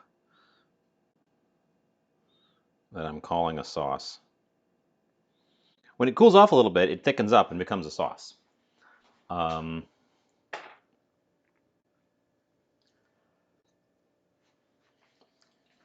It's very interesting.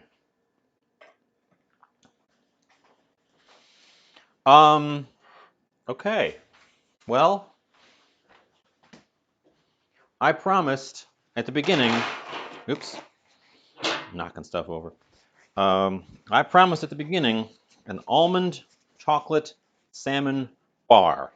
And that right there is that thing I just said.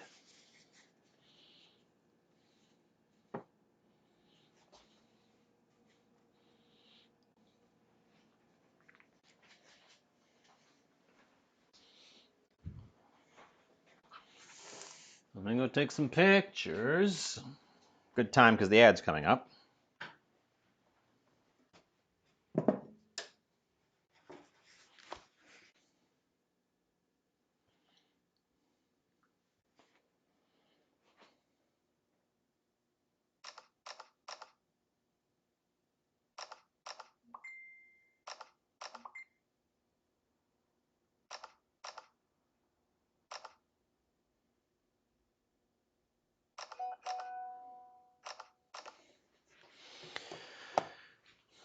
Okay.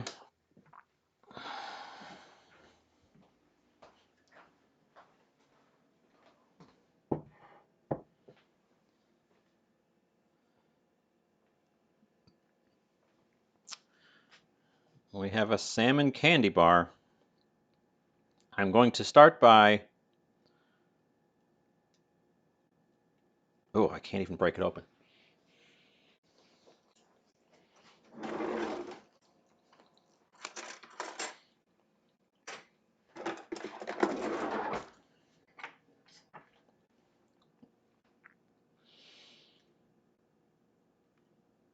Break into it.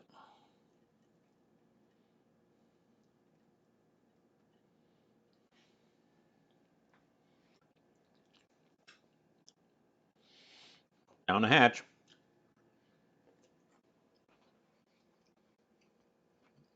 It's very hot.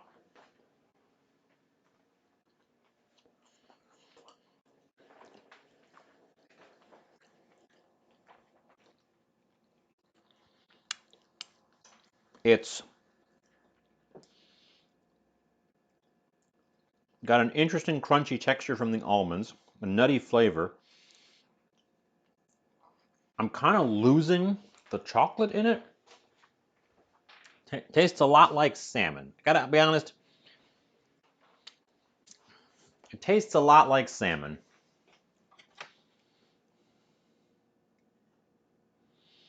But we can, of course, do this.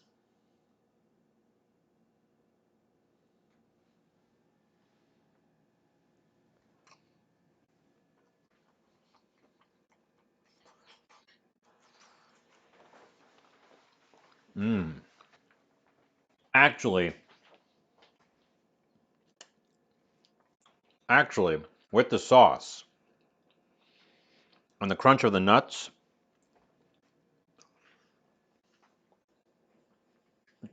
that's pretty good.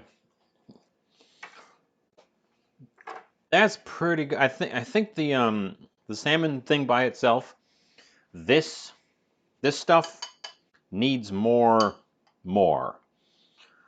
It's mostly nuts. The cocoa powder is giving it a lot of color, but not a ton of flavor. And you know what I would do? You know what I would do to this is I would chop up some, not even the chocolate I've got, some like bittersweet chocolate, some like 60% baking chocolate. Get it in there, and it would melt in the cooking process and help form a crust on this thing.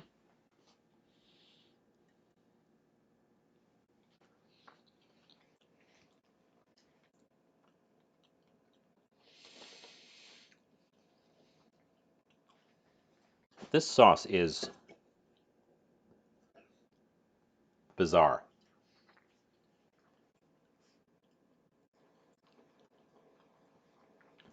At this point, it tastes a lot like chocolate. The sweetness pulled it back, but it still has this really interesting dimensions of the savory mushroom and the dashi fish undertone.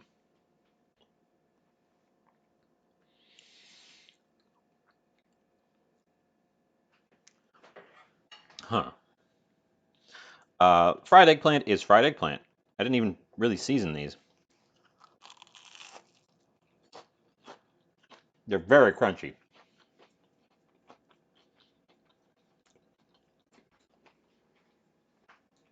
They're very crunchy. They're wonderfully salty because of the salt that got into them while I was sweating them out on the sink. So it's good I didn't salt up the breading. Taste them with this stuff.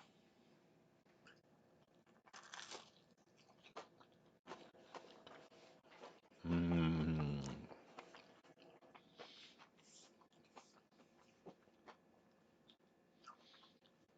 That sauce.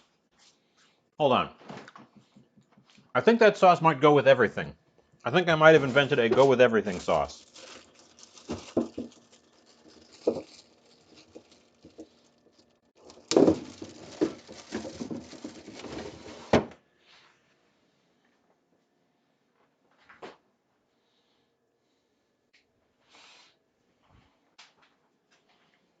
I'm going to dip a carrot in it and see what happens.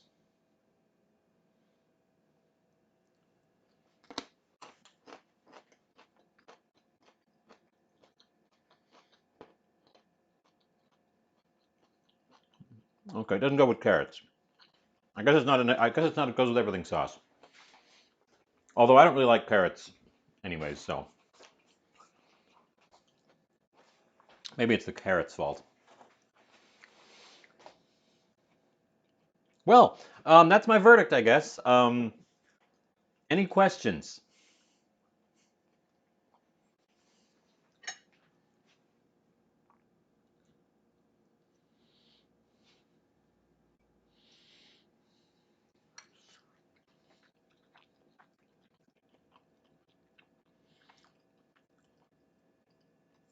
I think this would have been good with peanut. And I think this would have been really good if it had been deep fried.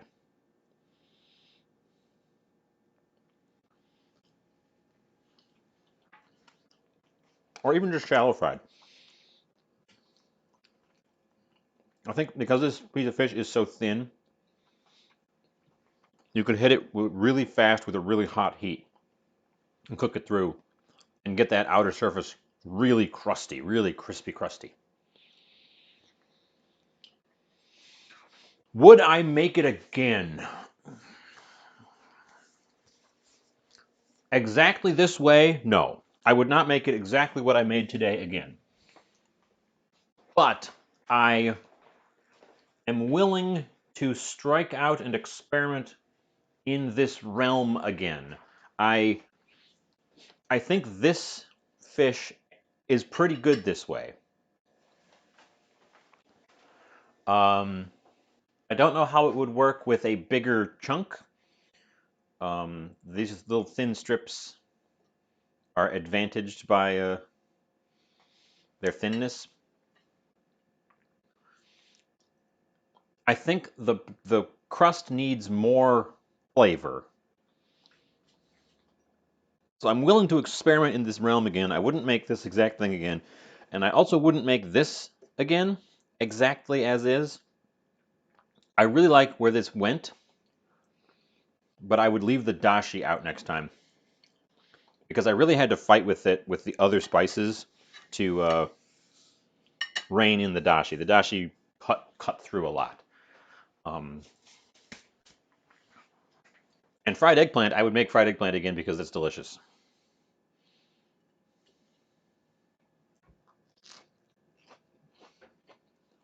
And it's so crunchy.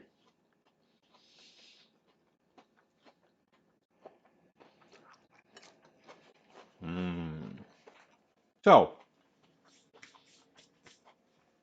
that's my verdict. Not a failure, but I can see where I could improve it next time.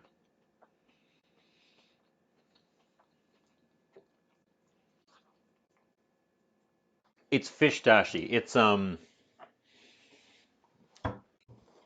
a bonito based dashi, and I think that's where the clash is coming from. I think because I think the mushroom in here works pretty well, and I would just go with mushroom if I was going to do this again. But honestly, I kind of think you could make this without the stock. I kind of think you could make a spiced, unsweetened chocolate sauce,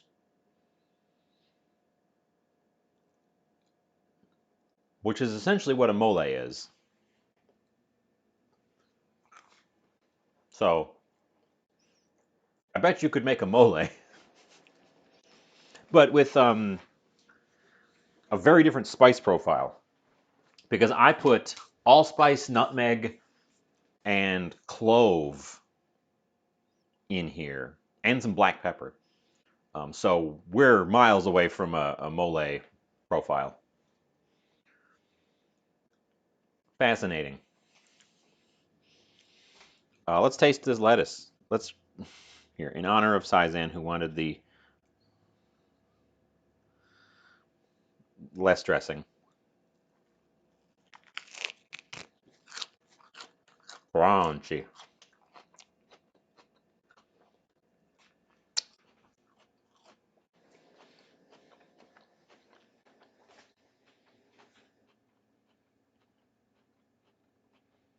Okay. I learned a lot today, and that's always the best thing. I'm glad this sauce is tasty too, because I ended up making quite a bit of it.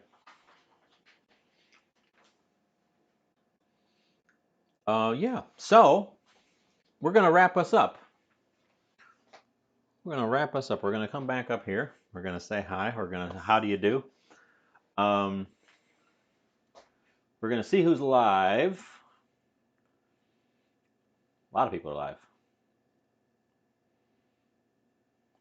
Who did we rate last time? I think we rated Slay last time. Um, who was on real late.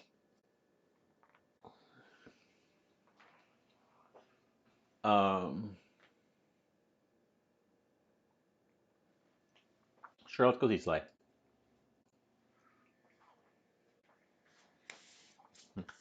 I tend to re-raid the same people a couple times in a row until they get the hint. So yeah, that was fun. I learned quite a bit. Um, I'm willing to experiment in this route in the future. Um,